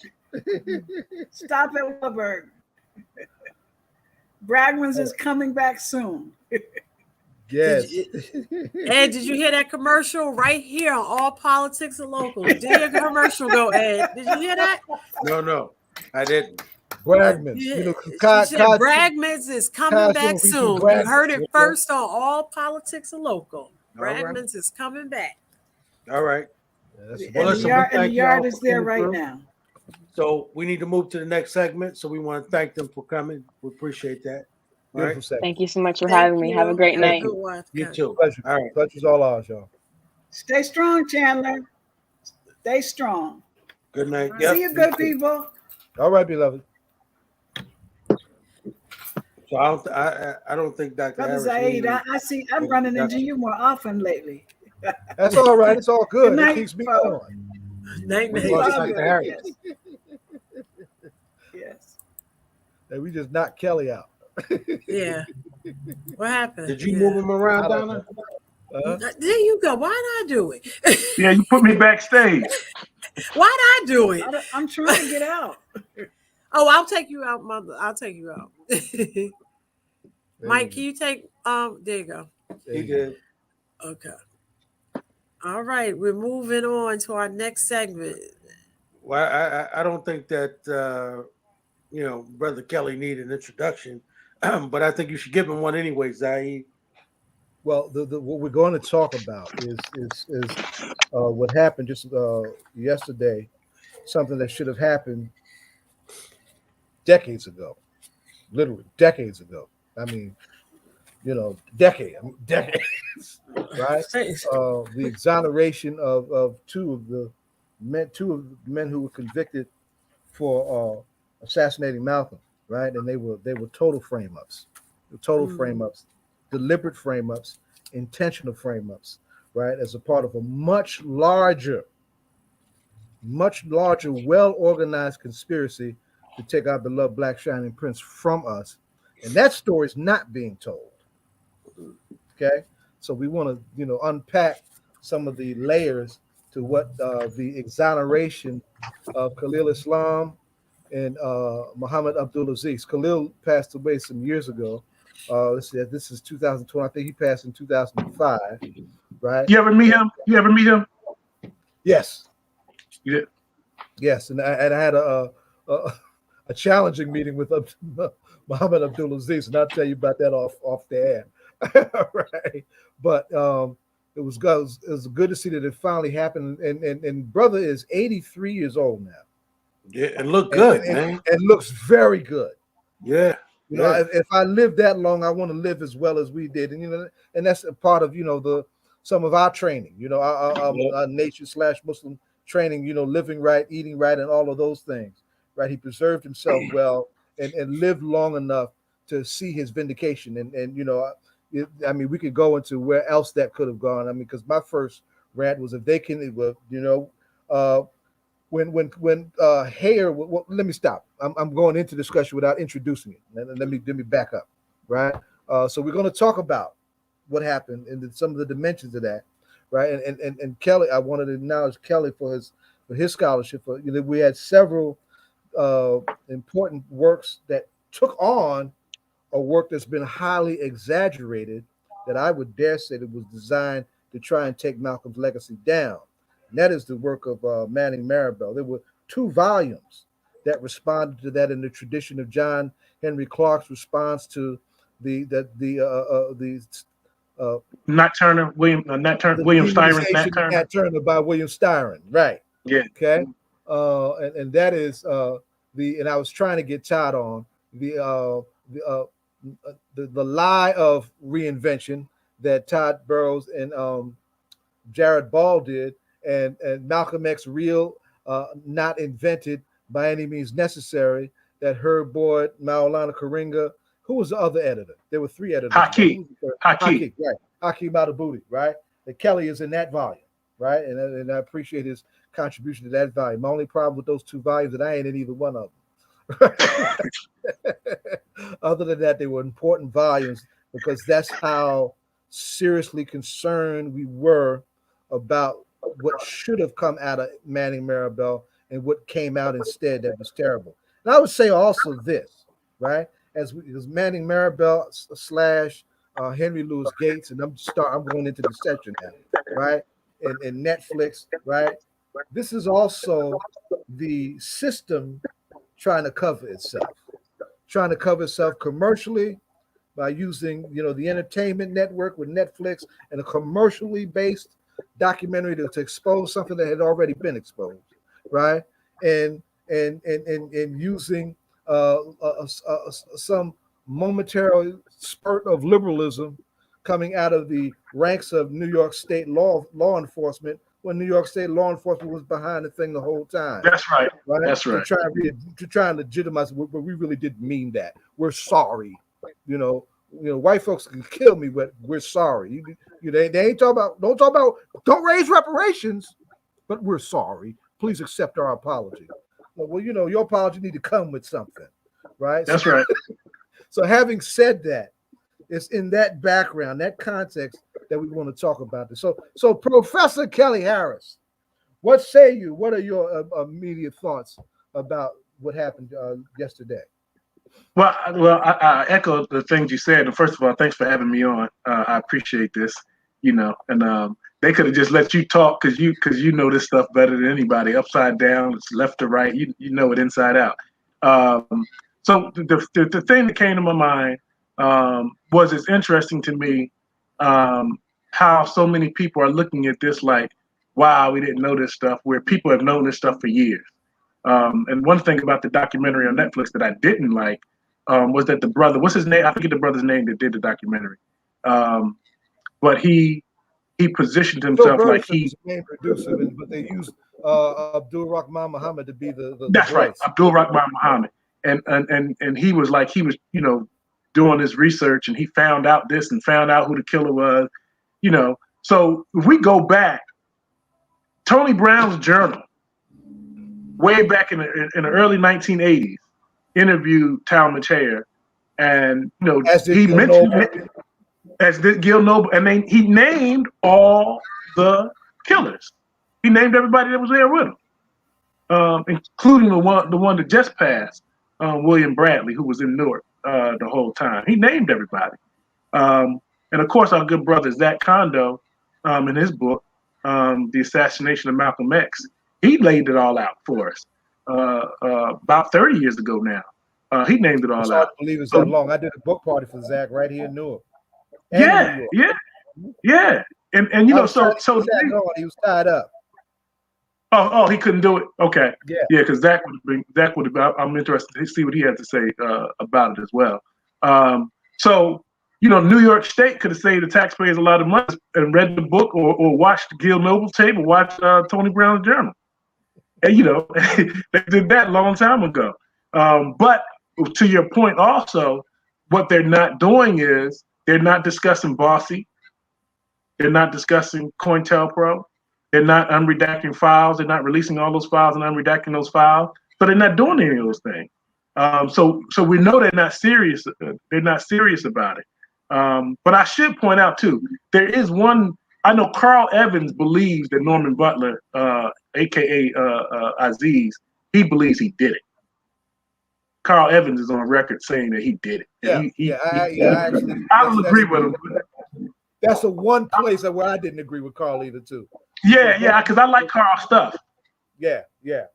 His Judas Factor, which he updated recently, right? Is good work. It's very dense, very tight work, very important, right? Zach is working on updating conspiracies. Yes. Right. Yes. So we're going to look forward to that. Right. But to your point about Aziz and his whether or not he was complicit, he actually had a medical condition. He was not physically able to even be engaged in that, and that was known, and that came out in the trial. I mean, that was known. I mean, he had an alibi and the physical incapacity. Right. So that's one place where I do take issue with. And then there's just the basic point that they said the whole time, and that we all knew, any of us that had any background with this, is that the organization or the soldiers that came out of New York would have had the most difficulty trying to do anything to Malcolm, because they were all known by all of Malcolm's men, because all of Malcolm's men came out of That's right. That's excellent point. Right. That's excellent. So we know that wasn't that was actually incorrect. But there was somebody that had the coat and whatnot that resembled Butler. So I saw some of the in the bowler hat. to justify his claim. But I actually, I'm in a disagreement because we knew about that incapacity that he actually had. But to be clear, if they could have killed him, they would have. Absolutely, absolutely. And then there were squads out of Boston. There were squads out of Newark. There were squads out of New York. There were squads out of Philadelphia. Right. Yep. Those just are the mosques in the big mosques near where Malcolm was based at here in New York. But it was ugly. It was an ugly moment. Dr. Harris and Zaid, two things. In the show, good Lord, that's on the fiction that's on The Godfather Harlem. I can't think of it, but they but how they kind of played into about the killing of Malcolm X in there as well. So they that storyline, that's a part of the storyline. But has anybody from his family come out and spoken? Have his daughters been the most involved? Okay, and has been the most involved. Ilyasa sanctioned the film, right? Okay. And she's been most involved out of the family members in so far as this process is concerned. I would say for all of the limitations of the commercial dimensions of Who Killed Malcolm X. I mean, I'm glad Brother Aziz lived long enough to get that attention, right? But the problem that those of us who, if we had the resources to do a 6-installment film on Malcolm, we could have got to a hell of a lot more, right? Than what they did, right? What they did could have been done in an hour. That's right. Yeah, they stretched that thing out. It's that old, and it's that simple, So that's on the short. But I want you, Kelly, for the benefit of young folks who and community folks who are not familiar as much with COINTEL and Boston, just break that. What and who was Boston? A lot of folks don't know who that was. What was that? Bureau of Special Services in New York, an undercover arm of and a rogue renegade, really, arm of the New York Police Department, who was tasked with spying and breaking up, disrupting organizations, primarily Black nationalist organizations. And they, of course, they had people in Malcolm's organization, OAAU. And they really were a local arm, really kind of like of the counterintelligence program, which really has its roots in the early 20th century. That spied. There's not any Black organization, Black student organization. We just had a student on there. There's no organization that was left untouched. No artist that was left untouched. No educator that was left untouched. No pastor that was left untouched. They really did a job on us. And that's something that I think that we still need to amplify and point out when we talk about Malcolm and King and other people, that that Cyrus Vance didn't come out and say that wasn't a part of their investigation. And they're not going to investigate themselves. But that's the elephant in the room. What they did to Malcolm, what they did to his family, what they did to the Nation of Islam, because the Nation of Islam was infiltrated throughout in the upper echelon. So what they did to our movement, that stuff needs to be amplified, and we need to be demanding not only the good that Aziz and Islam were exonerated. That's good, but we need to see those documents. We need an apology, and we need reparations for all those things. So those things need to really be amplified. And I'm glad y'all had Brother Cam coming on at 8. And Cam is one of the leading reparations enforcers in the country. That's right. And I'm gonna say Cam needs to amplify that. Of having those documents unredacted. COINTELPRO, Bossy, and all the other local police forces that have disrupted our movement and killed people. We need all that. We need all that information. This comes on the throes of a film that was done on Chairman Fred, on Fred Hampton. Right? We used Fred under comparable circumstances, right? But there's so many dimensions to this. But I'm going to just bring it to a practical space for what is demanded of us right now. And remind everybody why it's so important for us to do this convention to mark the 50th anniversary of Gary back in '72. Why is that so important? Well, I mean, the most important thing is that, for Black people, I think that, we've got to keep in mind one of the things that Raz said tonight was, Amir Baraka said was, he talked about the culture, right? So us being able to organize as a group of people and take what Kwame Ture has always said: organize, organize, organize. The 50th anniversary of the National Black Political Convention that took place in Gary in 1972. It's important for our people because I think that, this conversation that white folk seem to feel like they have the power to determine when we ought to have these conversations about what's happening to us and what we're doing to each other, right? That we need to have those conversations. So there's a lot of things that we need to discuss as a family, and there's a lot of things that we need to share, not only with each other, but there's a lot of things that we need to share with those young people that were on tonight. And they need to see that. And remember, these kind of conventions don't really exist. When we were coming through in the 90s, it was always Black conventions going on somewhere. And you could go to them and you could meet folks who were in the movement and who were making change. And so the 50th anniversary of the National Black Convention in Newark, coming in the summer of 2022, is not only going to be a game changer for our people, but it's also going to be a place where hopefully we can develop that thing we've been talking about, and that is a clearinghouse where Black folk can begin to organize with one another around the country. And so we don't need to reconvent this wheel every time something goes on. We got to try to figure out how we're going to respond to it. No, just like Sister Vicky said, we need to be prepared now. How are we going to respond, right? If Joe Biden doesn't decide to do the George Floyd and Policing Act, right? It's got to be something beyond just marching, right?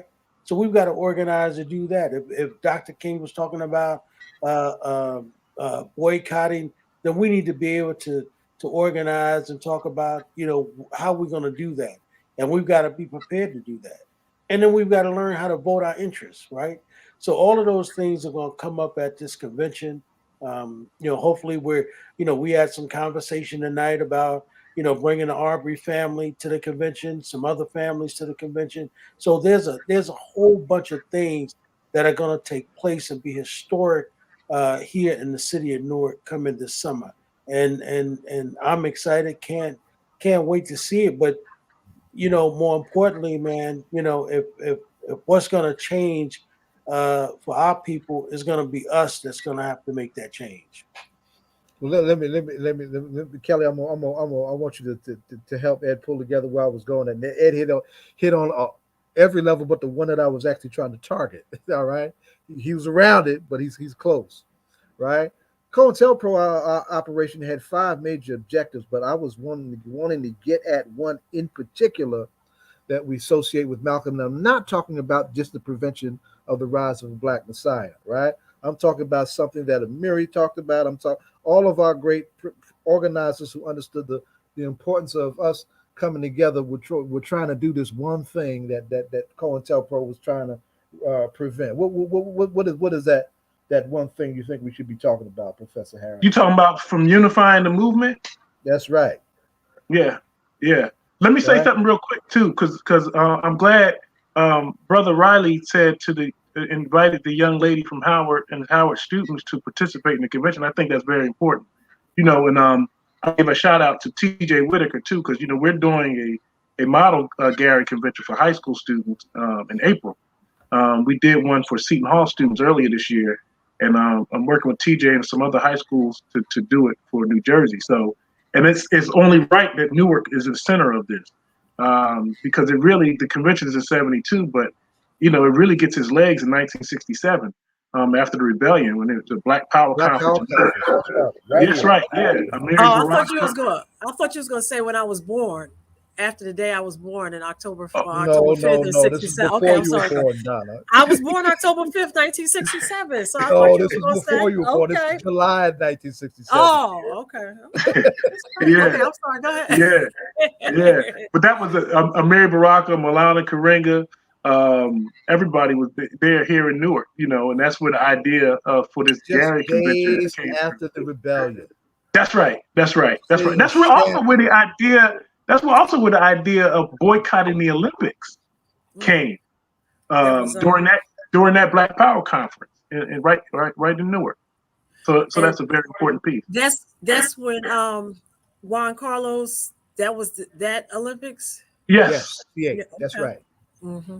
Mm-hmm. Yes. Yeah, to hear him talk about that and how, that to hear that story and how he just said that's a very powerful story with just just how they were motivated and moved to just do that and how it made a difference and just to even listen to Chandler and then how Mayor Baraka started off earlier this evening. These Joe Madison said he has this saying, it's not a moment but a movement, and how these things are coming, these different things happen in our community and how they have changed the course of time, and we have to go back and teach. But Ed, I do want to correct one thing you said. You said if Joe Biden doesn't pass the vote, it's not George Floyd. it's not he has to sign it. It's Congress, the House and Senate that has to pass it, and it's not getting to his desk, and we have to. So we really need to be fighting right now, and we need to be organizing in our community for this to get, just like the Republicans are organizing and preparing to take, if another Democratic president win, how they can undo that state by state. We need to be preparing state by state how we can get these voter rights passed. Yeah, I mean, you're absolutely right. I mean, I think that's the thing, Donna. Miri told us this before he went home to be with the Lord. He told us that there were 27 states where Black people populate. And he said that, those states are the ones we ought to be focusing on in regards to taking them over. And so, when you think about everything that's going on. And just real quick to give it an idea, that would be like Newark, that's New Jersey, Pennsylvania. What are like three of those states? Right. So if you talk about New Jersey, you talk about Pennsylvania, where you got Philadelphia at, right? Mm-hmm. You talk about Camden, you talk about in the state of New Jersey, you think about all these cities that you got, right?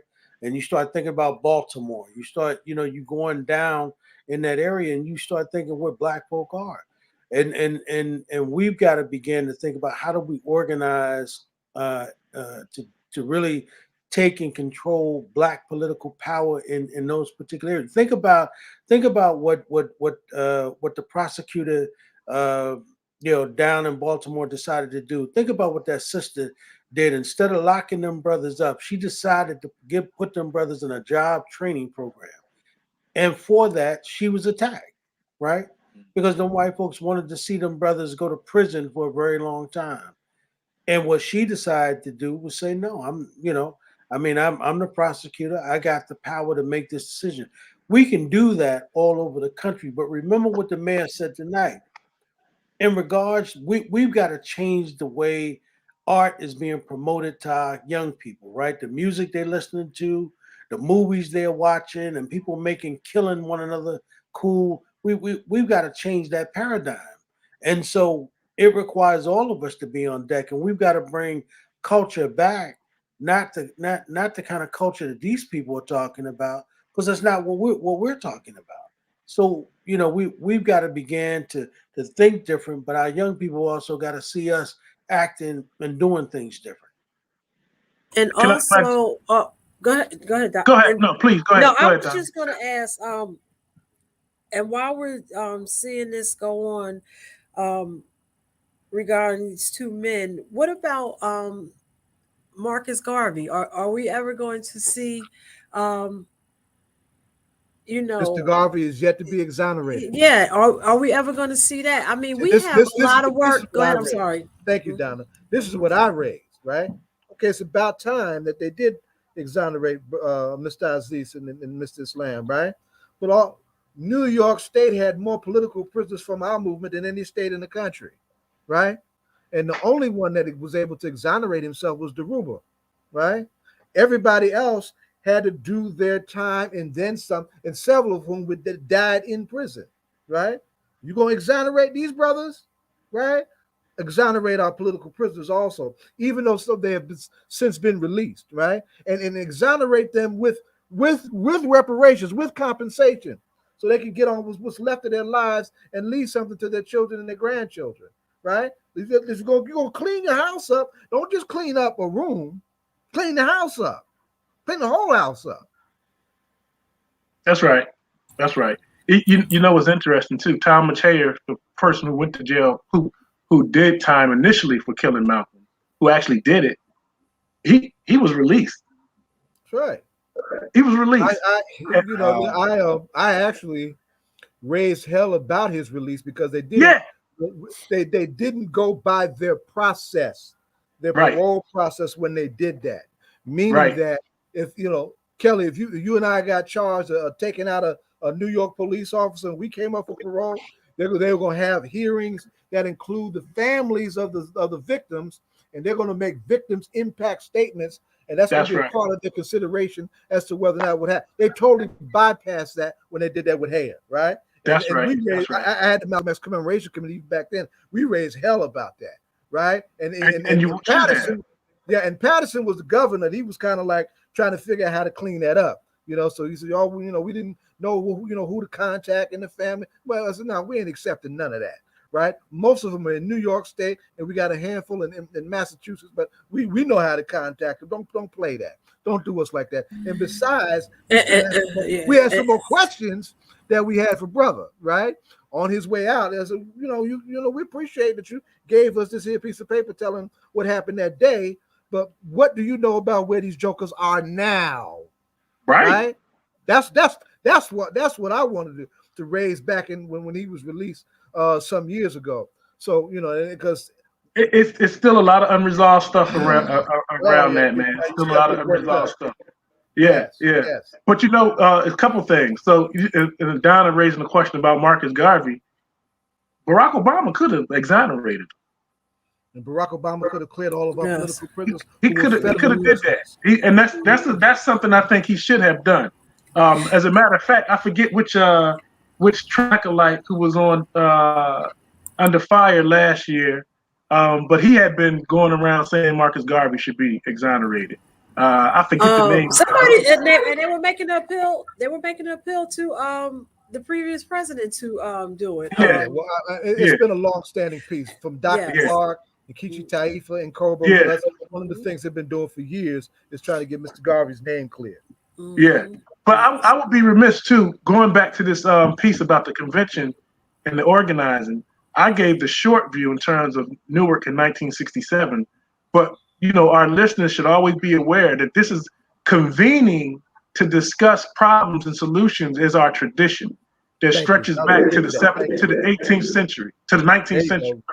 And when we look at those convention movements, I was just reading the other day where even young people, 14 years old, created their own societies, literary societies, historical societies for themselves because they saw their adults doing these conventions and creating these reading rooms. And the young people, even in one society, they passed a resolution where they said, we're not celebrating the 4th of July. They called it a perfect mockery. These are 14-year-olds. Called it a perfect mockery. You got to write about that, brother. Well, I am. But this is, you know what I mean? So a lot of times, not to go too far afield, but we talk about Frederick Douglass and went to the slave of 4th of July, but he was standing on a tradition that had already been there for decades. That's right. Right? As a matter of fact, the black people in New York refused to celebrate anything on July 4th. They would do it on July 5th.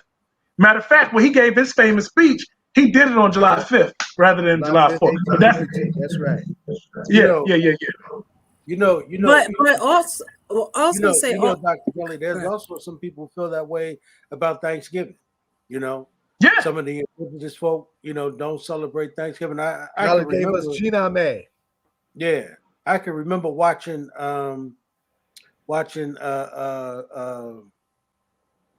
I forget that sister that comes on MSNBC at 7:00. That the sister, Joy Reid, right? Mm-hmm.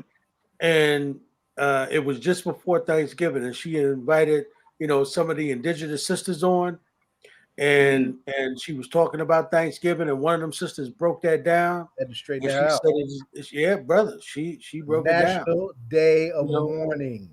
And she said it is the worst holiday of the indigenous people, and she said that America celebrates what they've done to us, right? And that ought to be a time that, particularly, she said, for African Americans, she said, you all are the closest to us in terms of what's been done to us has also been done to you, but to a greater degree, right?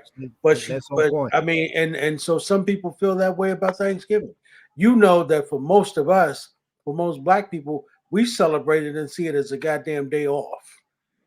Yeah, and get with family. Yeah, to be with our family.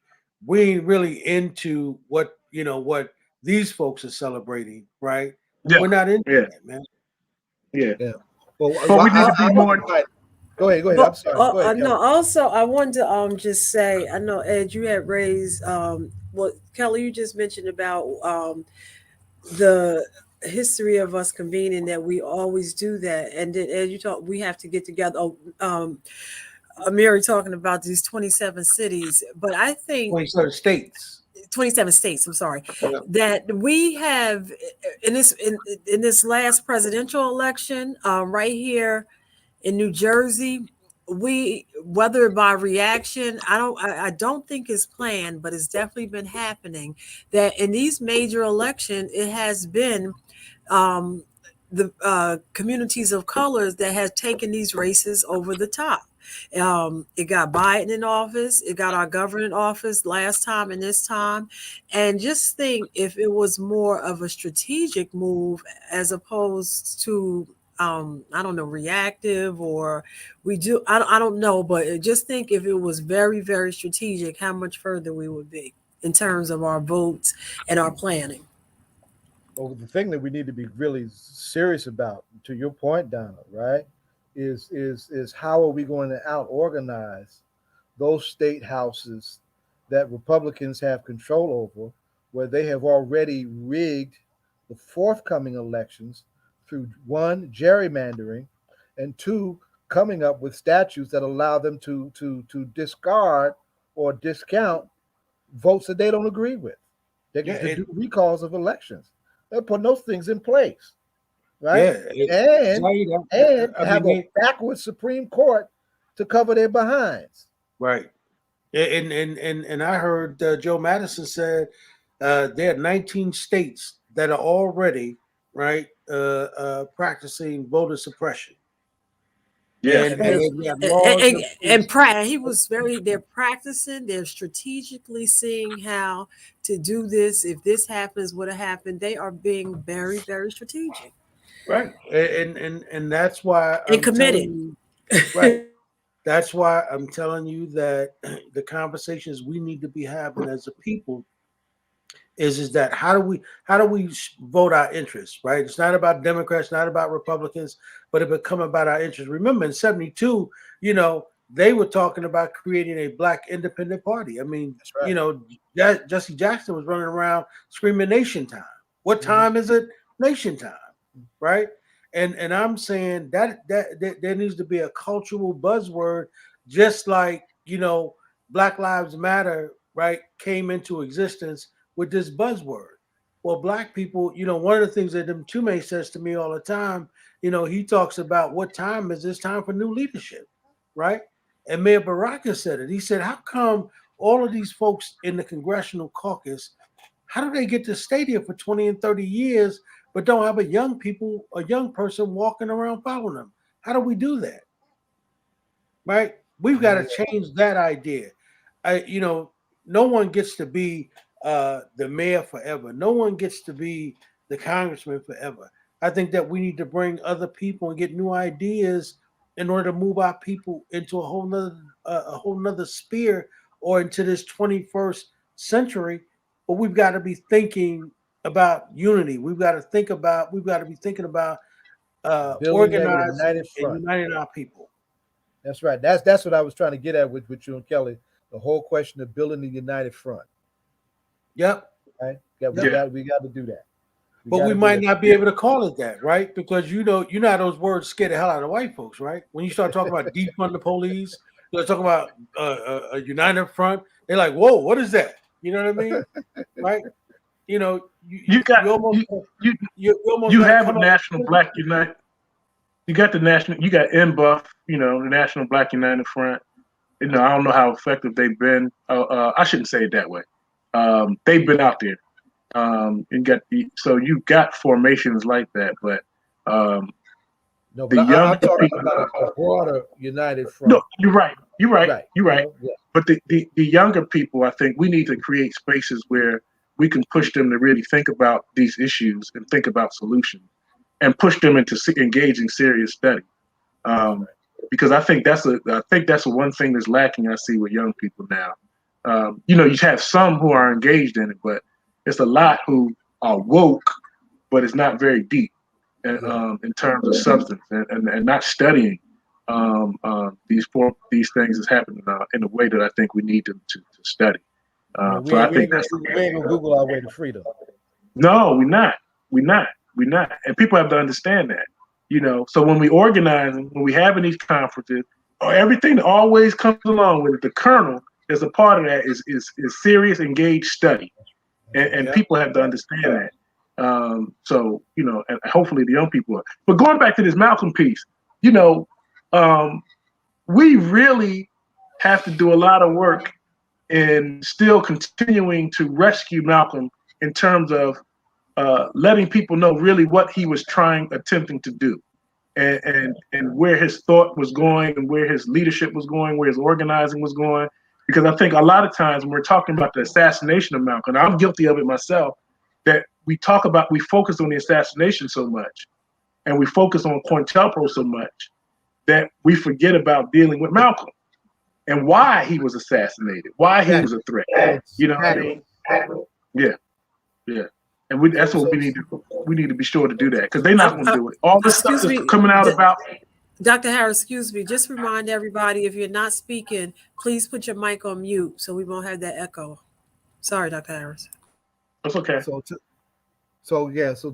that point, I want to remind folks, just within the last year, on Malcolm's shoulders, right, and part of Malcolm's line, we had 2 international human rights tribunals, right? Now they did that, and they were well organized, and the content was loaded, right? Kelly, you would have loved them, right? There was a tribunal in the late summer on police violence against African descendants in the United States. The National Conference of Black Lawyers had a big hand in pulling that together, and the documentation and the presentations was extensive, right? I think that footage is available on their Facebook page. I think the page is called the International Inquiry Commission, right? That's the page that all of that material is on. And just 2 weekends ago, right, at the Shabazz Center, where Malcolm ultimately gave his life, when it was the Audubon, right? We had an international tribunal on human rights violations in the United States against Black, Brown, and Indigenous people, right? 3 days, the presentations were loaded. Our own Rukiah Lumumba did a hell of a presentation on something that we seldom associate with her or associate with our own movement, and that is the question of environmental racism, right? On top of everything else that she is associated with. It was loaded. It dealt with the question of political prisoners. It dealt with the question of police violence. It dealt with the question of denying us access to important health care and our conditions. It was loaded. It was loaded, right? And Malcolm also said that's why it was so important to have a united front. So the greater the unity that we have in the form of a front that approaches the stages of nationhood or national representation, it has more meaning in the international arena when we have those kind of things, those kind of structures in place. So that's something that that definitely needs to be lifted up and appreciated and built on, and that's why I keep raising this in that way. Bobby, we don't get Republic of New Africa without Malcolm. We don't get Revolutionary Action Movement without Malcolm. We didn't get the Committee for Unified North without Malcolm. We didn't get the Congress of people without Malcolm. We didn't get Kwanzaa without all of that. That's right. Kwame said Malcolm was killed, his blood fertilized the transformation of the Black Liberation Movement. And those were the various expressions of how that took place. Absolutely. That's right. That's right. That's right. And people need to be reminded of that. That was a brilliant brother that they took. 8th grade education, got his higher education in the prisons of Massachusetts. One of the greatest debaters scared the hell of him as a debater before he even got out. And that facility is still producing debate warriors too, by the way. And we got to do a show. Me and Jonathan have been dancing around this for the longest. But our co-founding producer is a debate legend, and we've got to do some serious shows building on Malcolm's contribution to the debate tradition, right? Adim was chiming in. After Gary created the national, we were talking about that, Adim. You probably just tuning in. After Gary, we created the National Black Independent Political Party. Some of that activity took place right at Rutgers Newark too, by the way. Some of the founding activity of Cobra took place right at Rutgers Newark. So I mean, because the show is based out of Rutgers Newark, and we're trying to get Rutgers to understand some of this also. And Chairman Ham was the youngest member, wasn't he? He was the youngest delegate. Yeah, that's right. So we need to, as we get ready for the 50th, we need to have more targeted discussions about that history to prepare the community for this with all those folks who are still around that participated in it. And he's absolutely right. Ron Daniels should be on here to talk about it. Y'all should invite Ron.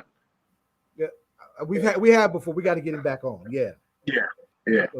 Ron was involved in all of that stuff that I've been talking about. In those days back in the early 80s, mid 80s, when all this, the late 70s, early 80s, a lot of that activity took place right here at Rutgers Newark because our Black organization of students had a building, and we used the resources of the school. We acted like a government. That's how we acted. We were all like that, and folks understood that, all up and down the East Coast based on what Amiri did in Newark, because a lot of the students that became ball students were Amiri's Cubs. And one of the Supreme Court justices Ruth Bader, she was right here in the 70s in Newark doing a great program with the women's in the 70s. So there's a lot of history, and we have to figure out a way to teach it. I believe that Newark should probably have, and Principal Kafele's on, I would love to know if there's ever been like a core subject right around Newark. So in all the Newark public schools, and it should be really in every, like Orange High, have core history so you can know from whence, these were very segregated towns in terms of education. And a lot of the students today don't know the struggles and how freely they're able to do and go to different to go to school today and learn in the fashion that they learn, and it wasn't always like that. It was a lot. You right on it. You right on it. There should be a required history of Black Newark or history of Newark, and with a focus on Black folk. There is a curriculum that has been developed, right? The question is whether or not it's been implemented the way it should have been. Are you talking homicide? No, I'm talking about it. There was. Are you talking core curriculum? Okay. There was a curriculum developed years ago. I'm talking about in the 70s. That was developed years ago that spoke to that. But unfortunately, some of the class betrayal that went on in this town, that wasn't properly implemented the way it should, right? And I'm looking at Dean was putting stuff in the chat as he's listening. As we're listening, people should read Amiri Baraka's toward a Pan-African Party in the 20th century. Right. That was the background for Gary. Yes. Yeah, that's the studying that we need to do.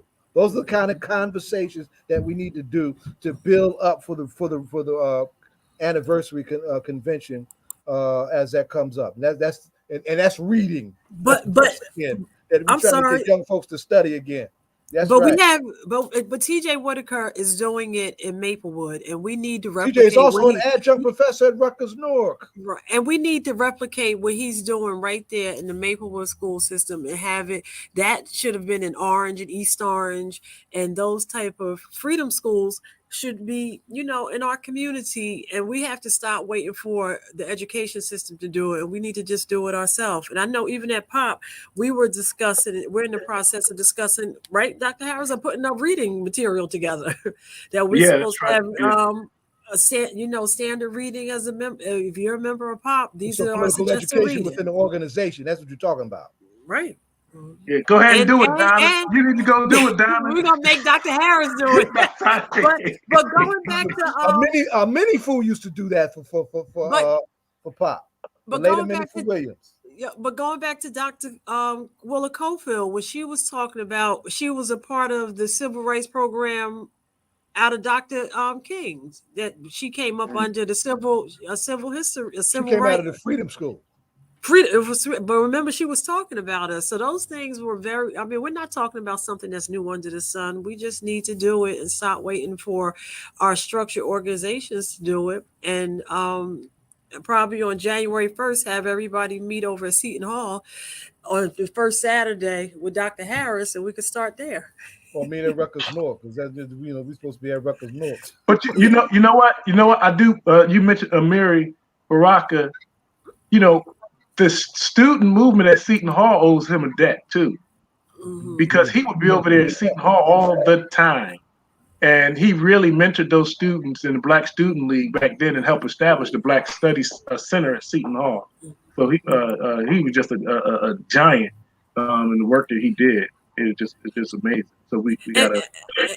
And Mary would be you would come up with ideas. We would be sitting there, and you could say to Mary, we need to do a freedom school. He was like, yeah, let's do it. And it would be so simple, like, just let's do it, then let's do it, and we have Sunday school used to be really big, but our Black churches can be used to open up the door and to have committed days. I know at Union Baptist in Orange, the National NC Color, Dorothy Heights program, they meet there every third Wednesday. These organizations from way back then still meet. We can do it, Claudette Colbert said that she learned about her history in church.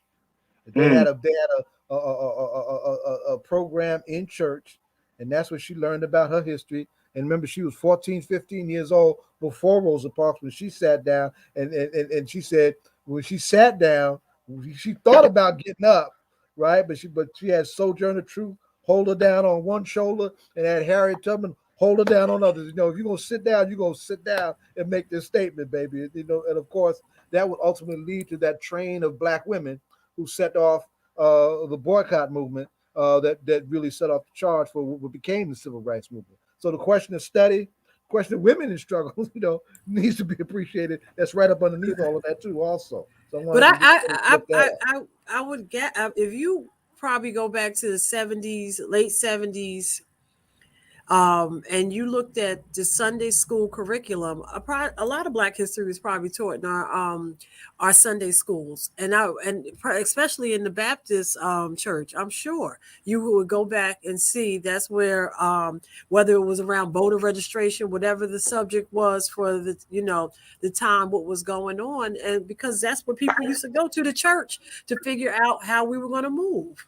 But to bring it back to movement structures in the movement context, because we got to wind up too, because I know Cam is getting ready to come on, right? The civil rights movement did freedom schools, right? That children, give children some history and direction to support what children did, right? What their parents were doing in the civil rights movement. And those parents received political education through their wing of those freedom schools, right? Black Panther Party standing on Malcolm's shoulders, and what the OAU was going to try and do, had the liberation schools, right? Comparable, right? But the content was, a bit, a bit more intense, I would dare say, right? But so those things are in our immediate tradition. when we faced the scourge of violence with the emergence of the crack epidemic. Marion Wright Edelman, who was a part of the creating of the Freedom Schools back in Mississippi, made a call for freedom schools in Black communities to create safe spaces for our children. I ran a freedom school in Union County based on that premise, right? Working with children, creating a safe space for them to learn about who they are, right? So they're basic local strategies, and then of course you raised my little brother TJ, who was one of our favorite and beloved Cubs of the Black Panther Party, and what he did with MAPSO Freedom School in Maplewood, South Orange. So it's not rocket science. There are things that we have done before and done well that are important to us having gotten some important things done and gotten us to important places in our struggle and in our movement that we need to return to. And Gary, is a call for us to reconsider those. You know what? As we close, I can remember. Is it Diane Nash? Was it her name Diane Nash? Diane Nash. Yeah, and she was talking about going on the Freedom Rise, and they were asked. I never forget her interview, and they were asking her a question, and was she scared? And I want to say that she said that she filled out her last will and testament. She said we were prepared. We were prepared. However it was going to go down, it was going to go down. And we have to be about our business. So she's still living too. We need to talk about bringing some SNCC veterans on. Yeah, she's in Chicago. Yeah. She's still living. Joyce Ladner still living. Mukasa Ricks, who was the advanced man for Black Power, still living. We need to start by having them on. I had him my first teaching assignment at Bowie State University. I brought him out to Mukasa. Yeah. What he told he almost got me fired, man.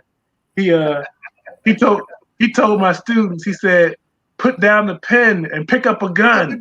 That's right. Wow. Yeah, so but that's we need those of our elders who participated with what some of us call the golden age of struggle, those of our elders who were still here. In Murray's language, we need to get this down. Whatever they have left. Is Cam here? Because I want to say there's a reason why. Is Cam here? Because I want to say hi to Cam before I jump off. We'll just hang. You can hang in. You can hang in. Yeah, just hang in. He's not yet. Oh, okay. Yeah, you can actually hang in and be a part of the discussion. Yeah. But yeah, we just had Vicky on. Vicky talking to this fresh person, right? Right. We need to get from them. They calling me Bob, and I think I earned all of my damn gray hair. I'm trying to give out as much as I can while I still got a little bit left. We need to really get that down. But there's so many places to so go. And real quick, as we wait for Cam to come on, any thoughts on the verdict, Dr. Harris? Unfortunately, I wasn't surprised. You kind of could see where it was going, the way the judge was doing his thing. It's unfortunate. Committed. The judge was. I'll tell you. Yeah, but we're seeing in real time how history has gone in this country. Anytime Black people, it seems like we got something momentum. It's a backlash. That backlash comes quick. And this is very overthrow reconstruction. That's right. That's right. And we need to be prepared for what that can mean. Watch too.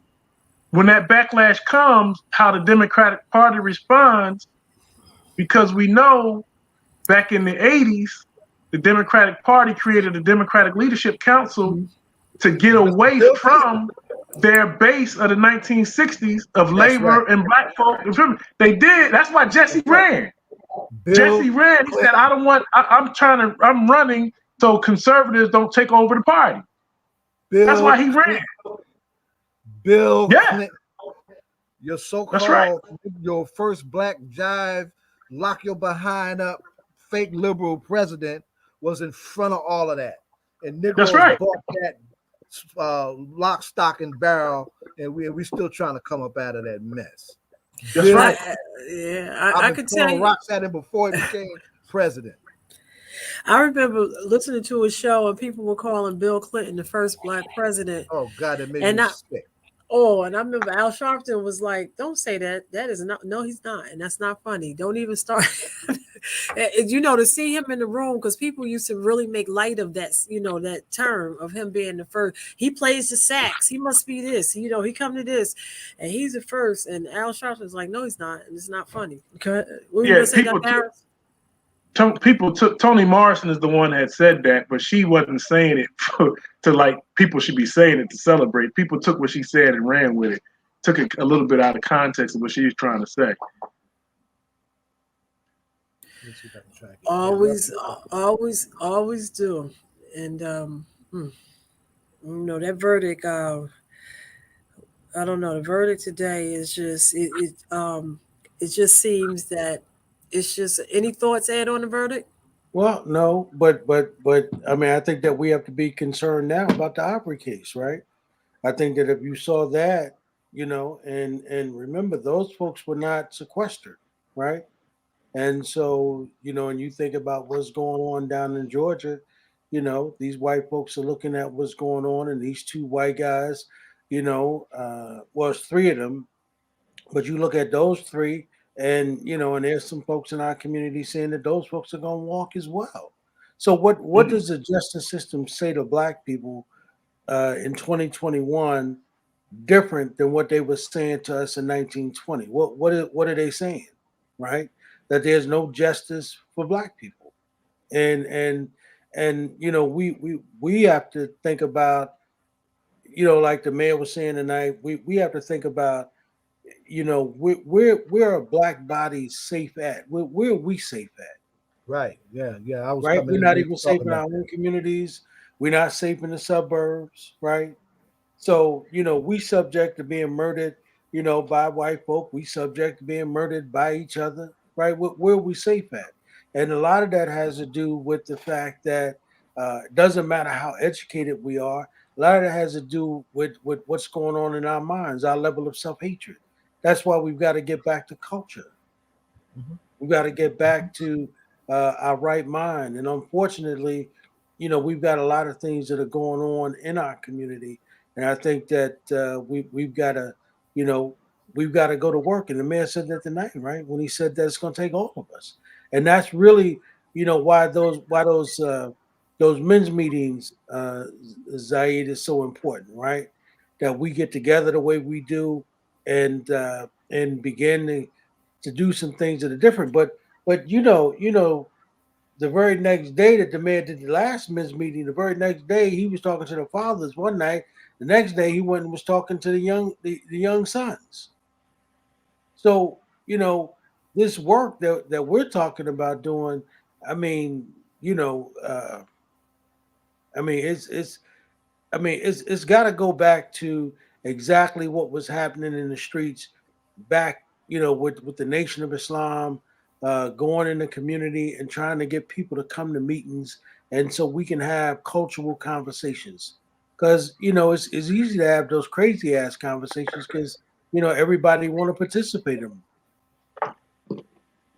Yeah, Cam is trying to figure out how to get on. He did not realize that I sent him the link, so he should be joining us in a minute or two. Right? Oh, okay. The Chairman Hand put 1988 Democrat, but I think they founded in 1985. Democratic Leadership Council was founded after the first, after the second time Reagan won. Right. Yeah. Right. Yeah. To go after the white male vote. Yeah, to get that vote back, get those Reagan Democrats back. You know, matter of fact, Cokie Roberts had infamously said that the problem with the Democratic Party was that Black people were the face of it. Wow. Sure did. Wow. I remember that. Mm-hmm. Yeah. She sure did, and got away with it. Yeah. Mm-hmm. Yeah. Well, that's why they love Bill Clinton, because when Bill Clinton ran, he came after Sister Soldier, and he did it at the NAACP convention where Jesse had just defended Sister Soldier. So he stood up to the NAACP and Sister Soldier. So people looked at him, oh, he's going to stand up to Black people. So, and those Negroes left Soldier hanging. They did. They left that's why she moved to China, man. That's right. That's why she took a step back from some of her organizing too, because she didn't feel safe. Yeah. You know, she felt betrayed and felt isolated. And when you got COINTELPRO in the mix, isolation is not the place to be. Yeah. And she never came back, man. As we wait for Cam to come on, Dr. Harris over, and I don't know, Ed, if you heard this on the Joe Madison show, probably not last week, the week before, he was having a conversation and examining Reconstruction and the Hayes Compromise and how and how we should be looking at what's going on now and comparing it in terms of history, just in some thought repeating itself because they go back to the same playbooks. Well, Kelly, you want to respond to that? How is Joe Madison doing on this fast? Last I heard, he was doing good. Yeah, he's doing the fast. Everybody, and I sent that to Chairman Ham about that. He was fasting until the Voting Rights Act is signed. Correct? Exactly. Yeah. Yep. Mm-hmm. Yeah. And there's an ongoing daily protest at the White House that's not getting any play over the question of voting rights, right? The folks are doing civil disobedience. They're staging arrests, right? And it's been going on for a little while now. Not as long as the Howard situation has been going on, and it's interesting that Howard got a little more play than this protest that's going on. But Black Voters Matter has an ongoing demonstration that is including civil disobedience that's going on right now on a daily basis, including folks getting arrested around this gerrymandering and all this other madness. Did you hear me, Dr. Harris? No, go ahead. I'm sorry. Cam was. I was just texting Cam right now. I'm trying to. He's not here. He's not here yet. He's not here yet. No, I'm texting Cam. I just sent him a link too. I just sent him a link. No, I was asked. Joe Madison was talking about that we need to examine Reconstruction and the Hayes Compromise and compare it to what's going on now in the Republican Party about them. How similar how similar the actions are, if you will.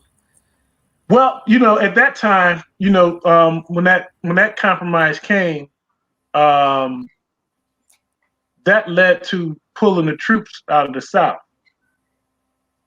And that really led to the fall of Reconstruction. Exactly. So I don't know the context that he was saying it, but right now, the Democratic Party is at war with it. I shouldn't say war. The Democratic Party is in a battle with itself. Right. Really kind of for the soul of the party. So we had to be conscious of that. There he is. Brother Cal. What's going on, Cal? It's good, brother. Good to see you, man. You too, man. Good to see you. I apologize, man. I was waiting on the link. I thought I sent it, so I'll take responsibility for that. I sent y'all an outline of the show, and I guess the link wasn't included, and it should have been. So that's my bad. But now that we have you, let's talk about the harm report and some reparations. Because I know that's right. Getting warm. That's right. It's getting warm, and it hasn't been warm in a long time. Let's get it on. Right? Long time, yes, sir. Yes, sir. We're proud to have the male. Why don't you give him an introduction, man, so the audience know who he is. I was getting ready to do that. Right. All right, we're proud to have the male co-chair of Cobra, and Cobra is the premier organization that has been out front on the question of reparations for several decades right now. Right. Several decades. It's not a new question, right? And we're proud to have, and the brother's been a stalwart in the tradition of so many in our nationalist tradition, and trying to secure those bases, secure those resources, and secure that respect, right, for our people in the quest for reparations and for the dignity of our people and the healing of our people. So we're proud to have Cam Howard with us. This is your first time with us in All Politics and Local. Brother, it's not going to be your last. Right, stay tuned. It's not going to be your last because we're going to turn it up. Right, welcome to All Politics. I hope you'll invite me back, brother. I'm already setting the stage. Now, we had a heavy week for reparations, right? Yeah. The harm report.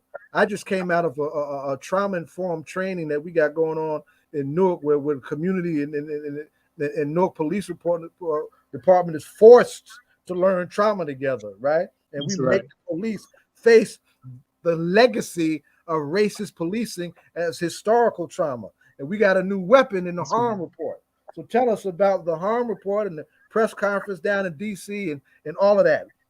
Well, brother, you definitely described it correctly, and that's a weapon, man. We wanted to put another piece in our arsenal. You know, we continue to add to our arsenal, man, to attack this demon, this beast, man, called the American government that doesn't want to prepare us for the harms that it can create to our people.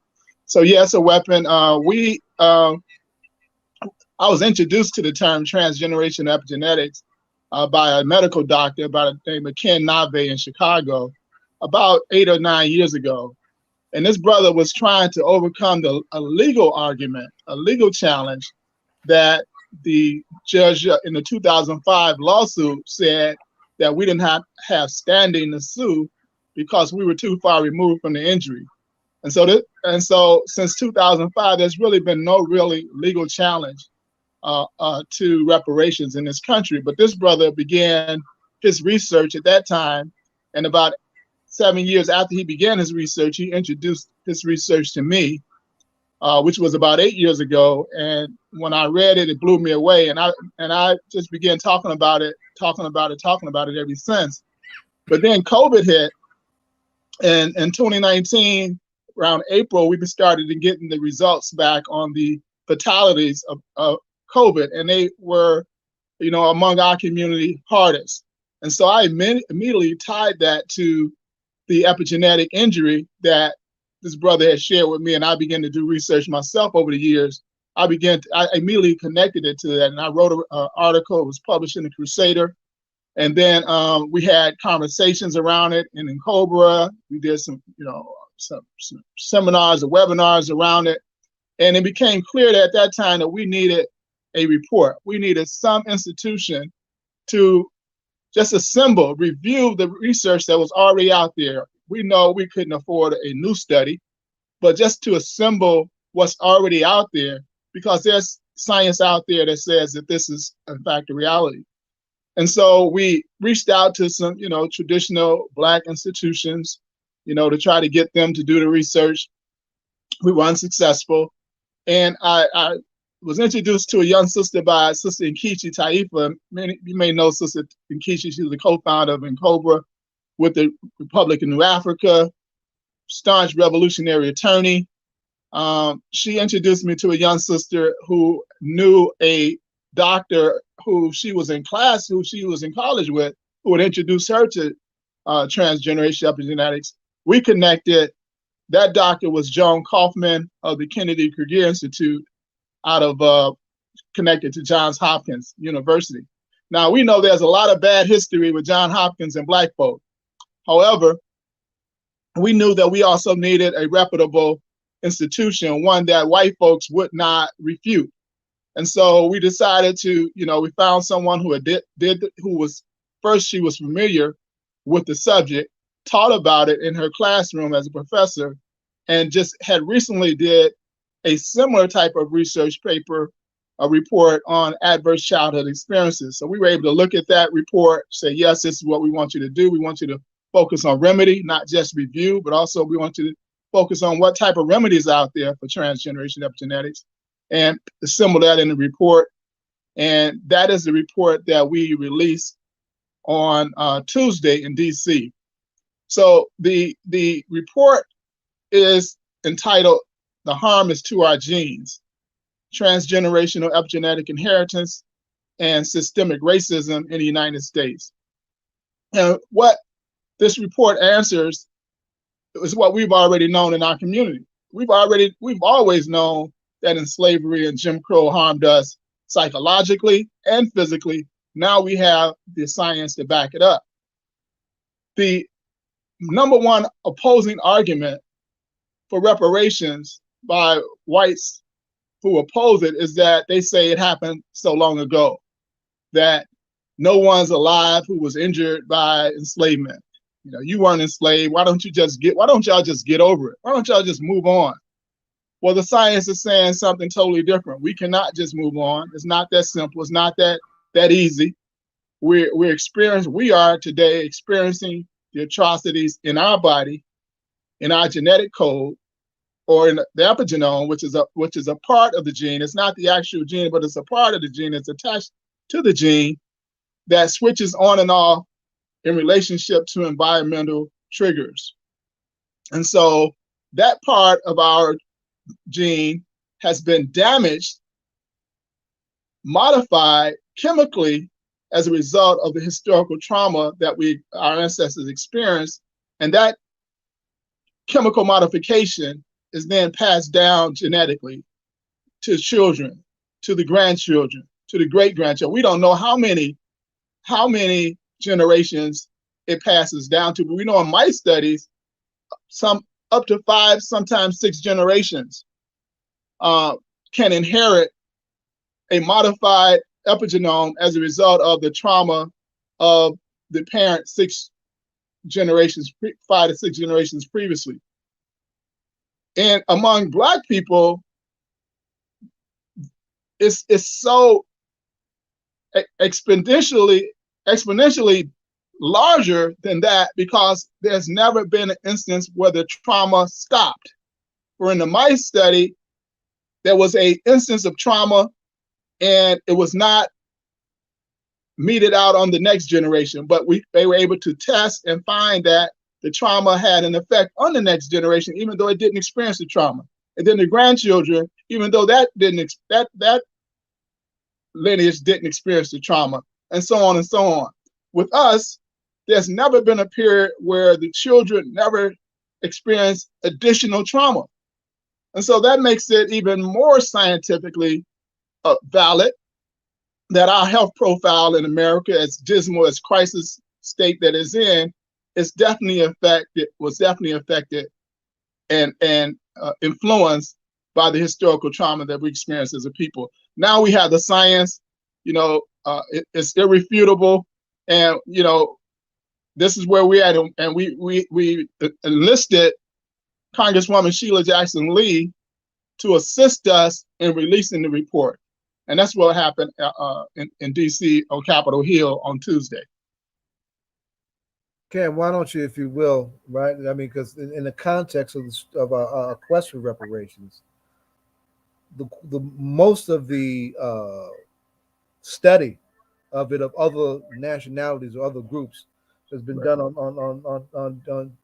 on folks with a Jewish background, and then of course that had a role in their getting a reparation.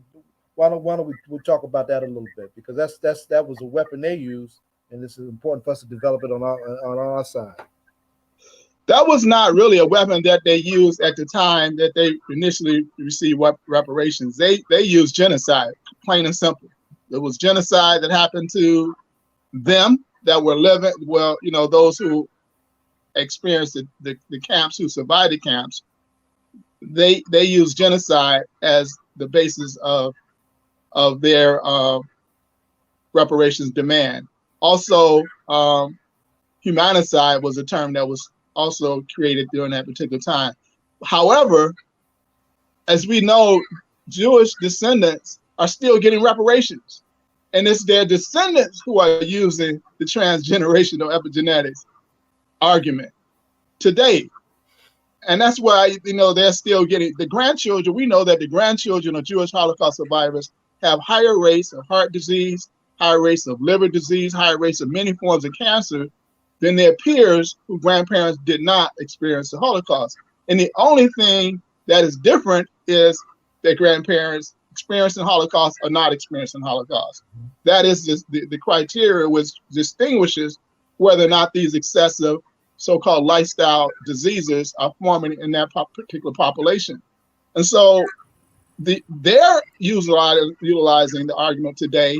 And so certainly we can utilize it, because again, there's never been a period in this country where there's not been wide-scale trauma and terror meted out on our people in this country.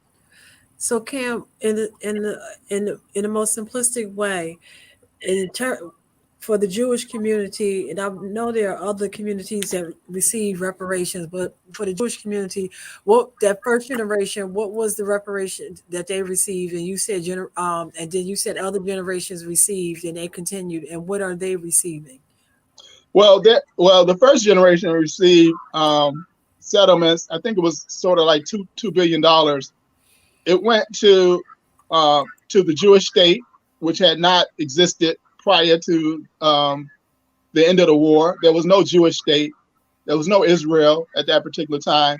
So part of the settlement went to build up their naval defense, as well as infrastructure, the railroad in Israel. The other part of it went toward settlements, cash payments to the survivors. And then there was a third part that went what they call collective cohesion, what we call unity, right? They wanted to make sure that all these European Jews that came from all over Europe all had different cultures, different, lifestyles, etc. Many of them spoke different languages, etc. So they had to build within the Jewish state cultural cohesion. And so that was a component of their reparations, unity among these European Jews. And so part of that, part of our reparations has to be culture, collective cohesion as well. We call it unity. We call it, our peoplehood that was damaged. And Cobra said there's 5 injury areas. One of those injury areas is our peoplehood, our culture, our sense of sovereignty, our sense of sameness, our cultural expressions, language, etc. So that was part of the Jewish reparations setup. That's how they utilize their money. Cash payments, building an Israeli state, and creating a cultural cohesion or cultural unity among European Jews who were going to resettle in Israel. And as you go back and look out through the process, did you ever was there ever like a group that said, we don't want the money, we don't need the money?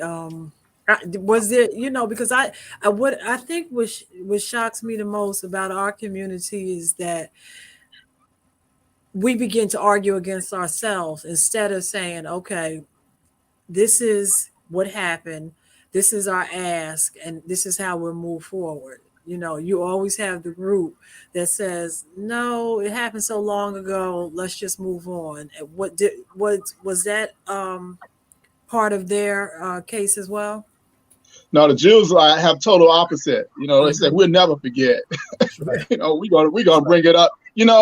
And we know that Obama signed over some reparations to Jewish Holocaust survivors here in the U.S. for extended care. Because their Medicaid or whatever wasn't taking care of everything, and there was they needed more prescription assistance. And it was Joe Biden who fought that fight for them, right? They fought. I think they asked for $8 million, and he got them $14 million. I mean, he went above and beyond what they were seeking. But he fought that fight for the Obama administration for the Jewish Holocaust survivors that are living here in America. So, they're continuing to fight for reparations based on their injury, their continued injury, etc. And so, those are examples that we can use as well. What's good for over here is good for over there. And we had nothing to do with the Holocaust. That's right. Well, apparently, the United States, it had nothing to do with the Holocaust. That took place in Europe. How about that? And go ahead, I was going to say, and Dr. Harris, as you know, and your studies, and teach African American studies, is there a conversation that you would have that we begin to you talk to young people and see how they feel, like, does this generation even think we should go after reparations? Are you still having those conversations in the classroom, sir?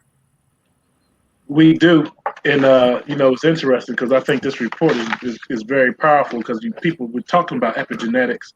We were talking this semester about Harriet Washington and her recent work on environmental racism and its impact on our brains, and of course her medical apartheid. But I always use, whenever I talk about reparations, And I'm so thankful for my brother Cam because, you know, I learned so much from them. I always go back to their primer. Right, Cam? I always go back to their primer, which is a good piece for introducing students to language too. Yes. And putting it in plain language and just breaking it down for them. So yeah, we had those discussions. And I don't. There's rare students who say, "Well, we don't need it" and all that kind of stuff. But for the most part, people get it. Yeah. And then Cam, I also want to ask, like, is Henrietta Lacks? That's like a case that is just astonishing. You have this case, and to this day, her family has not been paid, and it's just I don't know. It's just. But so much has been realized as a result, but still, right? I think that they're going after money for I don't know if this is the first time, but I know they're actually going after financial for the first time, if I'm correct. Am I correct there? Yeah, her descendants are still, you know, fighting that fight with Johns Hopkins, and I think it moved from Johns Hopkins to this particular laboratory, who had actually patented her DNA, and have been selling it, you know, samples of that tissue around the world, and so they're still fighting the fight, and you know, certainly we stand with them. COBRA stands with them. And not only Henrietta Lacks with Johns Hopkins, but also the lead study in the 60s that they did, not letting Black people know that they were moving into these lead-based, contaminated homes, and you know, not making them aware that there was lead contamination, and just studying them as they continue to be contaminated by that lead. So Johns Hopkins has a history. You know, Dr. Harris. Tuskegee Airmen. We can keep going on, I guess. Tuskegee Airmen. Dr. Harris raised up medical apartheid. I mean, medical apartheid. Almost every medical institution in this country that has, you know, some type of I'm sorry, Cam, because it just makes me think. Black women and gynecology, GYN doctors. You just start. I mean, it's just.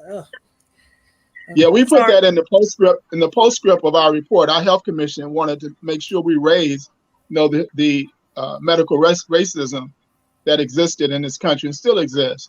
And so the postscript speaks to, you know, Marion Sam's so-called father gynecology, and you know, all the other American Psychiatric Association, American Medical Association, all of, you know, what they contributed to the harm to our community medically. So we definitely, you know, did not shy away from that. But the report itself was to highlight the science that lays bare fact that the historical trauma.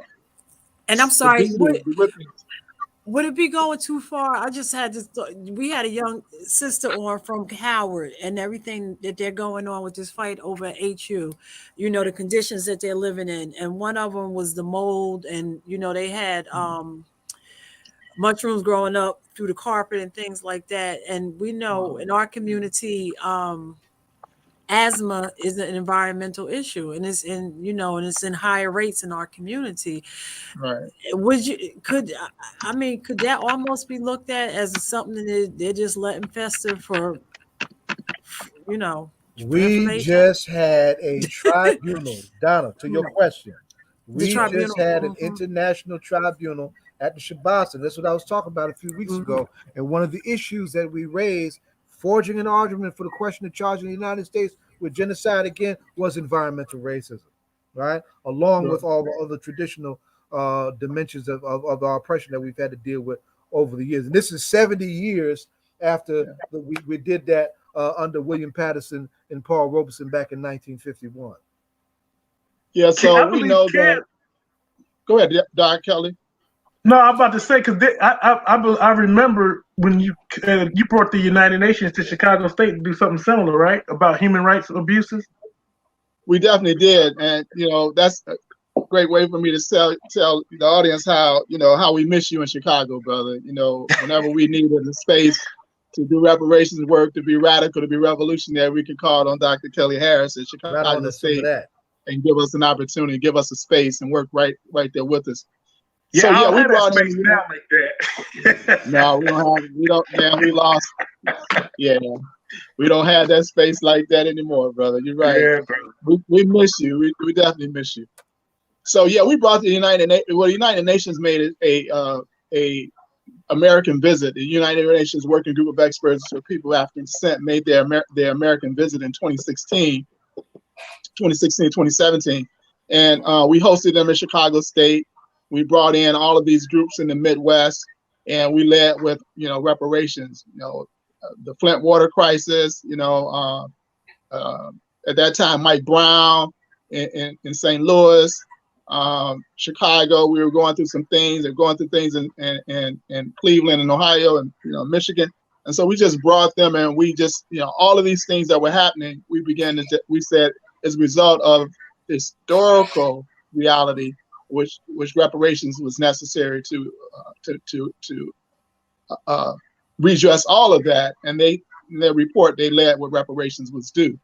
So when it comes to environmental racism, Kelly, we went up against Norfolk Southern Railroad here in Chicago, a community they want to expand their trucking facility, had the highest rates of asthma in the city.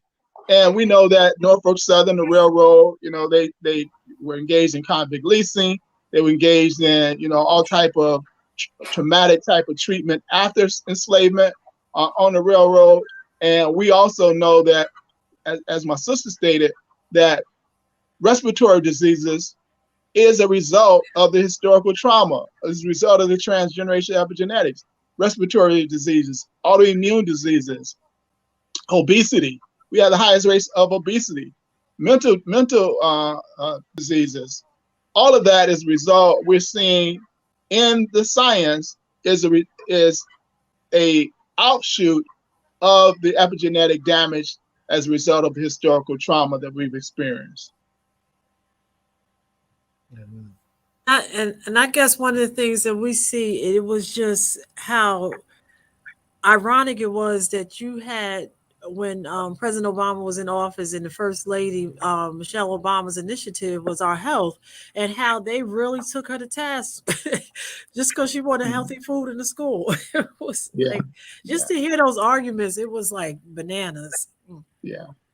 And we know that obesity leads to a lot of other things down the line, but in these mice studies, it showed that the offspring, you would expect for them to be frail and fragile, but obesity was a component of the health profile of the offspring. And one of the things that we know, that we were fed these high-fat diets during enslavement. Our genetic structure doesn't allow for us to process fat the way someone who did not have that experience, where we could only eat chitlins and hog feet and hog maws and pigtails and pig ears, the throwaways of the pig. We do not digest fats the same way. And that's a result of that particular dietary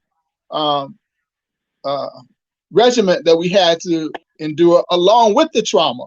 And so now you see, when we come here today, a lot of our diets are high fat diets, and one of the things we wanted to do was highlight how we individually could mitigate these harms from passing down the generations. Yes, this is about reparations, but it's also about us taking control of our own health, because we know that this exists, and we don't want to pass down this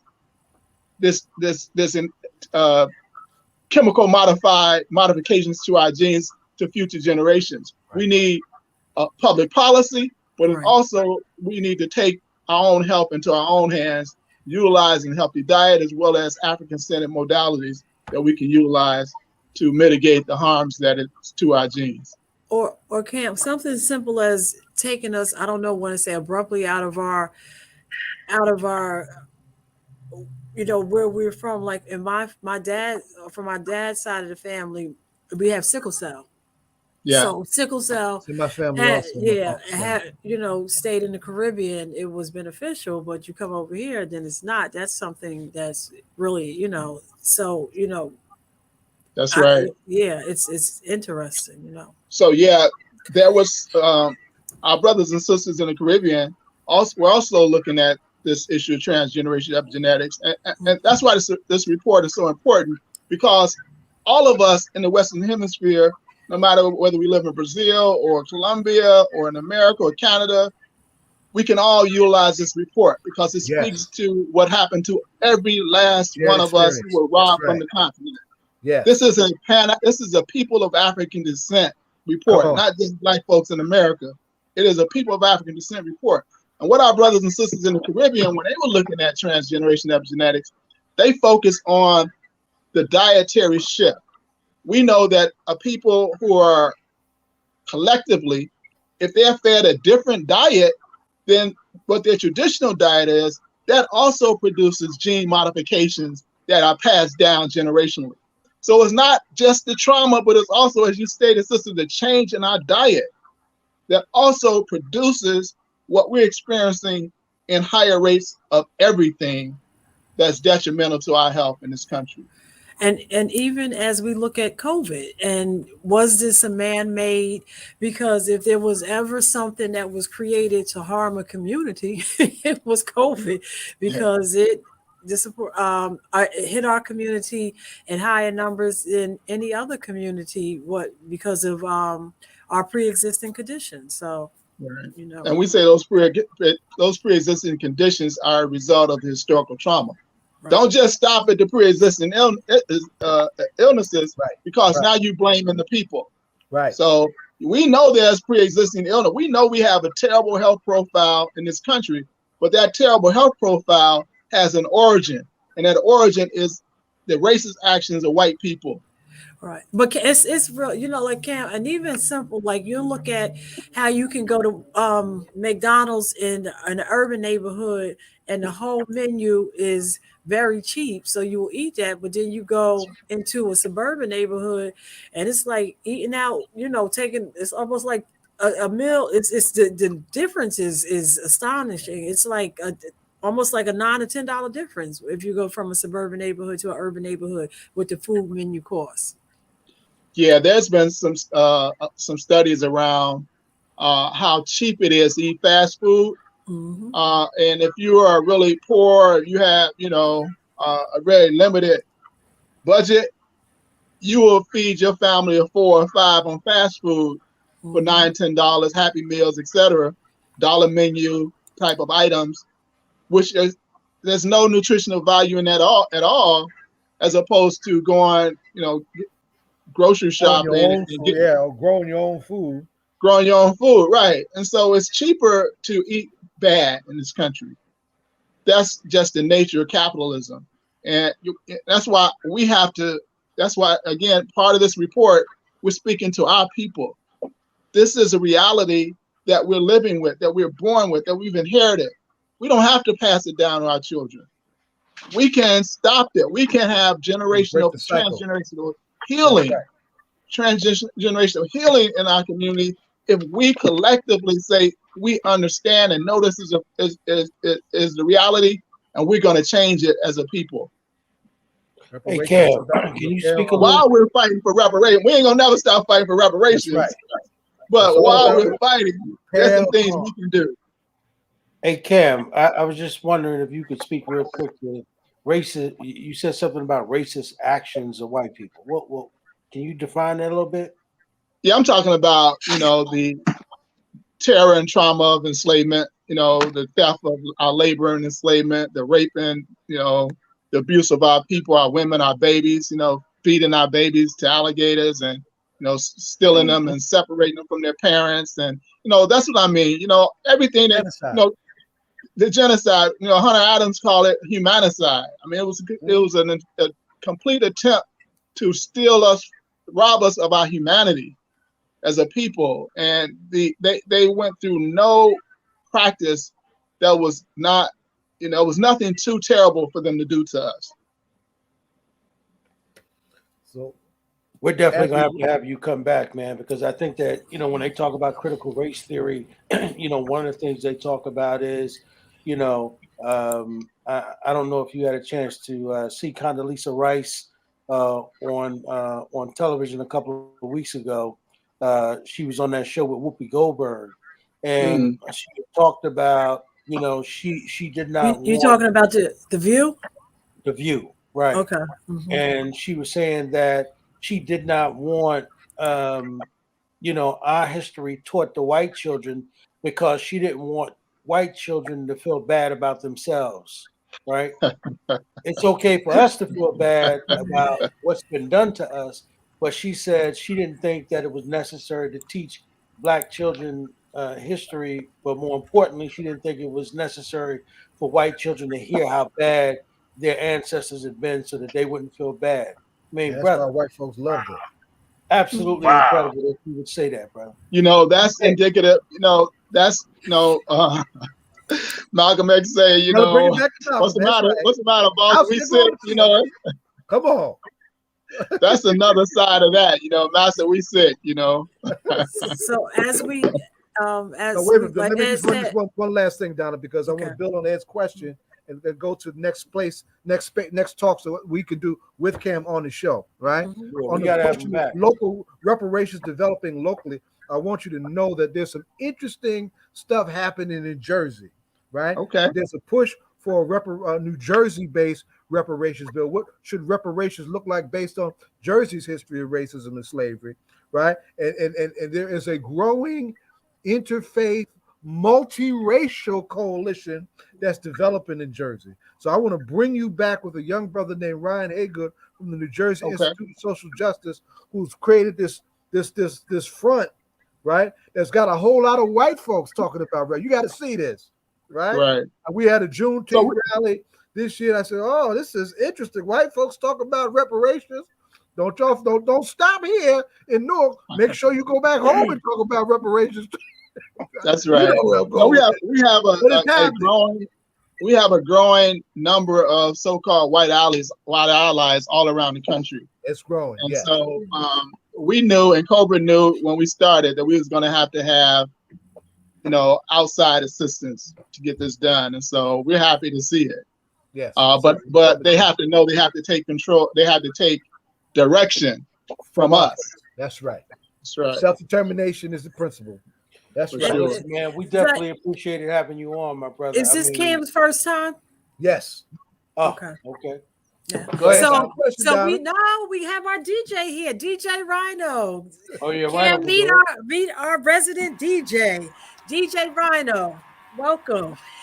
Because you asked the most important question of the night, sir.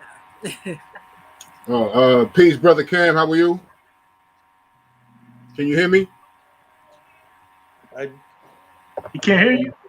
Cam, Can you hear me? Cam. I didn't hear the question. Okay. Can you hear now? Okay. I can hear you. I didn't hear the last question. Okay, all right. No. So the question is this. It's a political hip hop show. A lot of times, we tie in. I still can't hear anyone. You still can't hear me? Cam, can you hear me? Can you hear me, Cam? I can hear you. The other one is Rhino. Yeah, I can hear everybody. So go ahead, Donna. Ask him the question. You have to pinch it for Rhino. I can hear Rhino. I can hear Rhino. Yeah. Yeah, but he can't. Cam can't. Yeah, but Cam. For some reason he can't hear me. Wow. Yeah, so go ahead, Donna. Okay, so Cam, this is a political hip hop show, as our DJ was saying. And what we ask is what music, we want to know what music you're listening to, hip hop artist, group, or individual. That's interesting.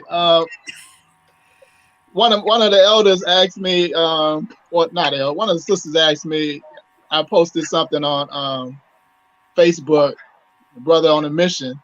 I was walking on, in front of the Capitol, and I just posted, sister took a short video, and I said, Brothers on a Mission. And the sister responded and said, brother, you have to have your own theme music. What would your theme music be? And so I went back and I pulled out some Willie Hutch. Brothers gonna work it out. Work it out. Yes.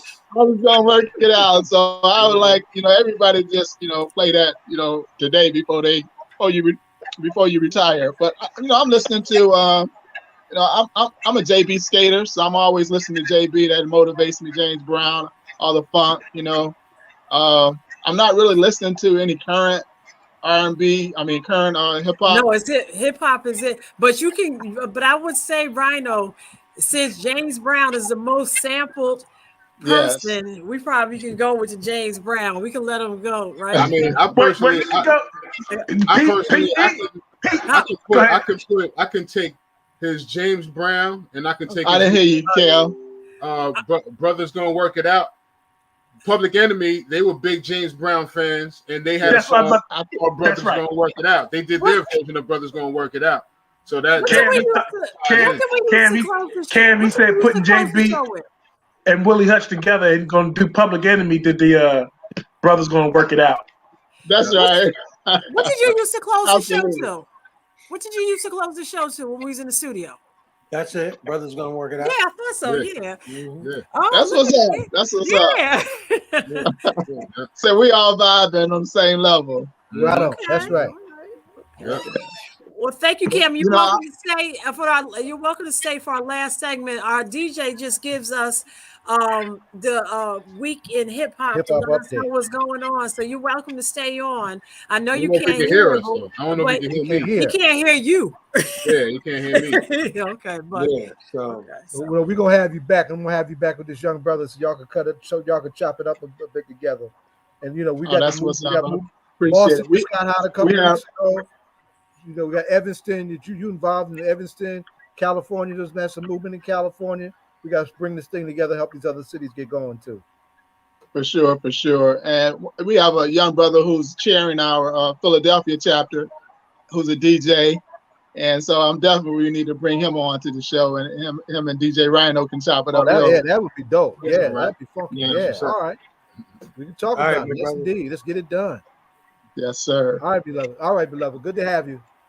Thank you for inviting me, Kelly. Good seeing you again, my brother. You too, brother. Yeah, check your text. I sent you a text. Okay, cool. All right.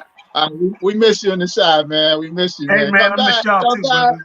Kelly's a Chi-Town legend. Go ahead, beloved. All right, peace, what's good, brother? All right, peace.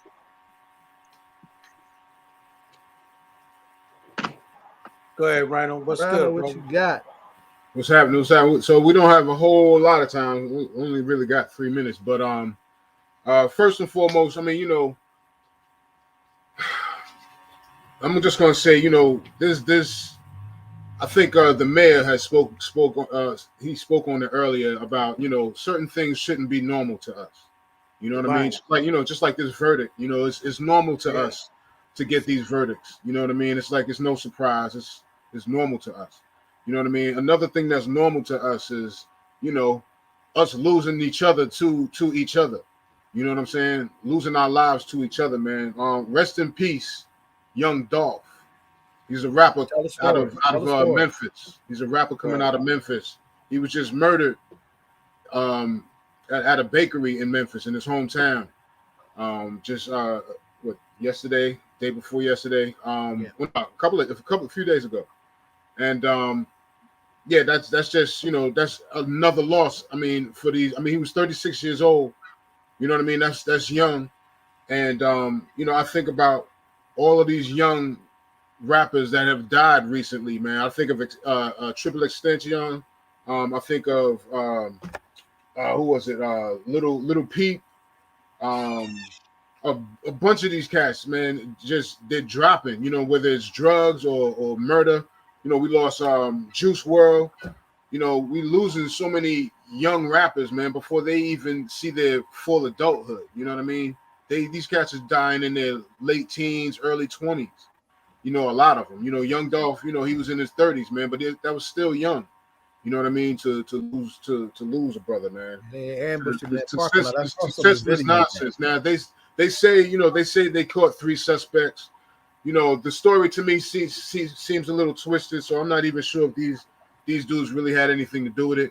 But they say they got 3 suspects in Young Dolph's murder. But just bottom line is, this shouldn't be normal, but we hear about this all the time. You know what I'm saying? It happens way too often in our communities. It happens way too often in the rap community, and it's got to stop.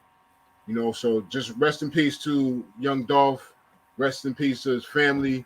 and all of the fans and just everybody that supported that brother in his career and in his life. You know, in a bakery. In a yeah, bakery. In the bakery. They killed him in the bakery. At a cookie shop, man. It's crazy. I don't know if for me, you know, I'm an old school hip hop dude, so you know I can talk about stuff like soul music and jazz and funk and stuff like that because you know that I was there when that stuff created hip hop. So I'm going to bring up last night's verses. Did any of y'all see last night's verses with Shaka Khan and Stephanie Mills? I didn't realize that was a Stephanie. verse. Yeah, Stephanie did it. Stephanie, yeah. Stephanie really, really, really, really is on top of her game. Yeah. You know, at this stage in her life, man, she's really on top of her game. I mean, she looks amazing. She really doesn't look like she aged at all. Right. Her voice is flawless. Like she sounds like she always has sounded. None of that's changed ever at all. Nothing sounds like she has to hit a lower key now because you know, she's doing everything. And then when she said, "I'm gonna do the song, I'm gonna do Teddy Pendergrass part 2." Remember she said, "Yeah." You know, she was, but that's the thing. She was up there having mad fun. She had mad energy. She was up there doing her little steps and stuff. Like she was on point. And on top of that, she did her sister thing and held up her sister Shaka, man, because. You know, I'm gonna say it, man. Like Shaka was huge in my. I mean, so was Stephanie, but like Shaka was so huge when I was growing up, man. She was everything. Like she was, you know, it was Shaka and Stevie Wonder, like you know what I mean, and the Jacksons. Like that was. She was huge, man, and you know she had. And you know, if anybody that saw the verses last night, she's got so many hits. It's like every time something drops, it's instant like reaction because it's an instant response. You know these Shaka hits soon as you hear the music drop. But unfortunately, man, you know, Auntie Shaka came out looking like she had a little bit too much before she came out on stage. So I mean, from the point that they first came out on stage, Shaka looked like she was totally gone and just wasted. You know, she was barely standing straight. Oh, I thought the shoes was just too high. I thought they had to take the shoes off because she was wearing these high heels, real thin heels. And she couldn't. Didn't she have a problem with alcohol before? Yes. That was her issue. And so, you know, unfortunately it seems like it's back, you know what I mean? Yeah. And so she came out like soon as it started. She came out just blasted and not being able to really stand straight, walk straight.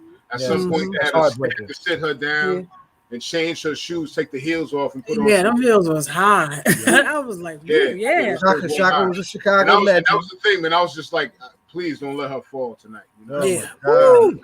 Them shoes. That would have been hard. She was live. Yeah, you see Stephanie in them kitten heels. Stephanie had on some low heels. Stephanie was stepping. Stephanie, and it's almost like you're almost giving the same from when you did Jada Kiss and who did Jada?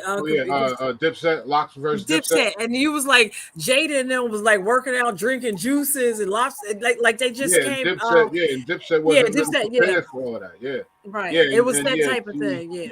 Yeah. And so it was real heartbreaking for a lot of Shaka Khan fans. It was real heartbreaking because you know we love Shaka. We all the world loves Shaka. You know, and her whole career, man. You know, so did y'all know man? But like I said, Stephanie really held her up. Stephanie wasn't there to girl, treat her funny because you know she was going through whatever. She was there. She had her all the way. She had her back. That was her sister, and it was beautiful. It was in the long run, the whole thing was beautiful. You know what I mean? But it was just it was a little disappointing to see Shaka in that condition. You know what I mean? Did y'all know that Shaka had a few minutes in the Chicago chapter of the Black Panther Party? Yeah, that's what I had mentioned that too because her and Stephanie, I believe, were affiliates of the Black Panther Party.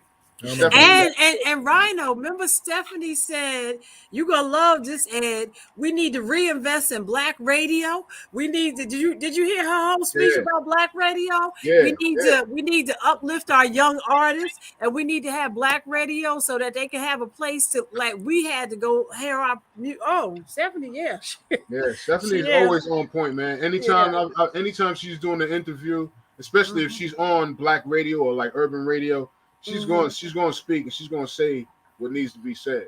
Yeah, well, I'm going to tell you, I'm glad to hear that, because we actually had some challenges with Stephanie some years ago.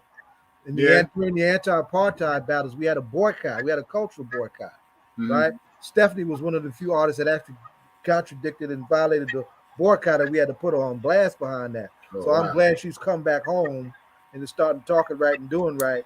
And it sounded like the community, sounded like she belonged to the community that she come from. Right. Yeah, definitely. Now,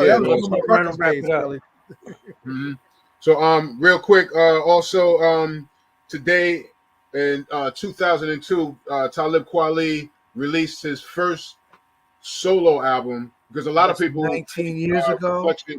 A lot of people think that Reflection Eternal Train of Thought was his first solo album, but that was actually him in High Tech under the name Reflection Eternal. But when he went under the name Talib Kweli, he put out an album called Quality, and that was back in 2002 on this day today. And so today is the anniversary of that album. Yeah, so big ups to Talib on that. Also, back in '96 on this day, your girl from Brooklyn, Foxy Brown, put out Il Nana on this day back in '96. So big ups to her on that. But that's all I got, man. I know we are out of time. We're like 5 minutes behind. Yeah, real quick. Yeah, I just want to say. No, I just want real quick. It just came over the new that a 15-year-old was in Long Island, was trying out for basketball, and he dropped dead on the court this evening. So just want to send out prayers, and we're talking about our health and young people, our health and our community. So just sending out prayers, and that's in Long Island. And also, I want us to get ready, and Dr. Harris could probably come back for this, but all this talk that's been going on with the vice president and how they just been really, for her to be the second in command, how they have been, what's that guy's, he's on Fox TV, but like she slept her way to the top, and what they have been saying, and now she's getting ready to be in command, because I think Biden is getting ready to go under surgery, so she will be acting, but just to hear how what they said to her was straight bar talk, and it was just ridiculous, and bar talk is racist talk. It was definitely, but it was just like, oh my God, I couldn't believe some of the things, and it was just horrible. So I just would like us to talk about that. That's it. And we don't have time to really go on it. We got to wrap the show up. But this right wing push, these trials, they're going to be more bold, and we need to be more ready to defend ourselves. Real talk. December 9th, December 11th belong to Mumia Abu Jamal. 40 years in captivity. We're going to turn it up in Philly. Hold the dates. Let's give Dr. Harris the last word. You got it. Yeah, real quick. Tomorrow, twitch.tv/Rhino CMZ, 3 p.m. 3 o'clock. Be there doing the shake up. CMZ at 3. Twitch.tv/Rhino CMZ, 3 p.m. Brother Kelly, you got any last words? Wait. You let him have the last word. You can yell at me later, Ed. But I just want to say Benjamin Crump will be speaking for the Qs tomorrow. And just shout out to Mayor Green, Keith Pressey, Debaja Rowe, and Charles Craig, and Barry Devone for their honors. And again, Benjamin Crump will be speaking at their event tomorrow. That's it. I wish I had something profound to say. I just say peace. Okay, Russell. Listen, we end the show. We want to thank everybody for coming through. Of course, we thank the mayor for coming through to do the mayor's forum tonight. And of course, we thank all of those folks. You want to list them tonight, Brother Zaid? Oh, man. Young granddaughter, the granddaughter of my age, Chandler Robinson out of Howard University, sitting with the great Vicki Donaldson. Right, I'll talk on the exoneration of Muhammad Aziz and Khalil Islam with Professor Kelly Harris, who's still right here with us, and the visit by our brother from Cobra, Cam Howard, on the harm report. Another tool, another weapon that we have in hand in our fight for reparations. They stole us, they sold us, they owe us. Yep. And so we thank all of them for coming through. We're a little late, but we thank all y'all for tuning in. Of course, we'll see y'all next week. It'll be time for the disciples, and we'll have another Dynamite show. We thank y'all. Have a good night, and Mike. And a happy Thanksgiving. And have a happy Thanksgiving, and we will be here the day after Thanksgiving. Yep. And Mike, thanks for doing a great job tonight, man. And thanks for showing up on that call today, man. Appreciate you. Love you. Thanks. God bless.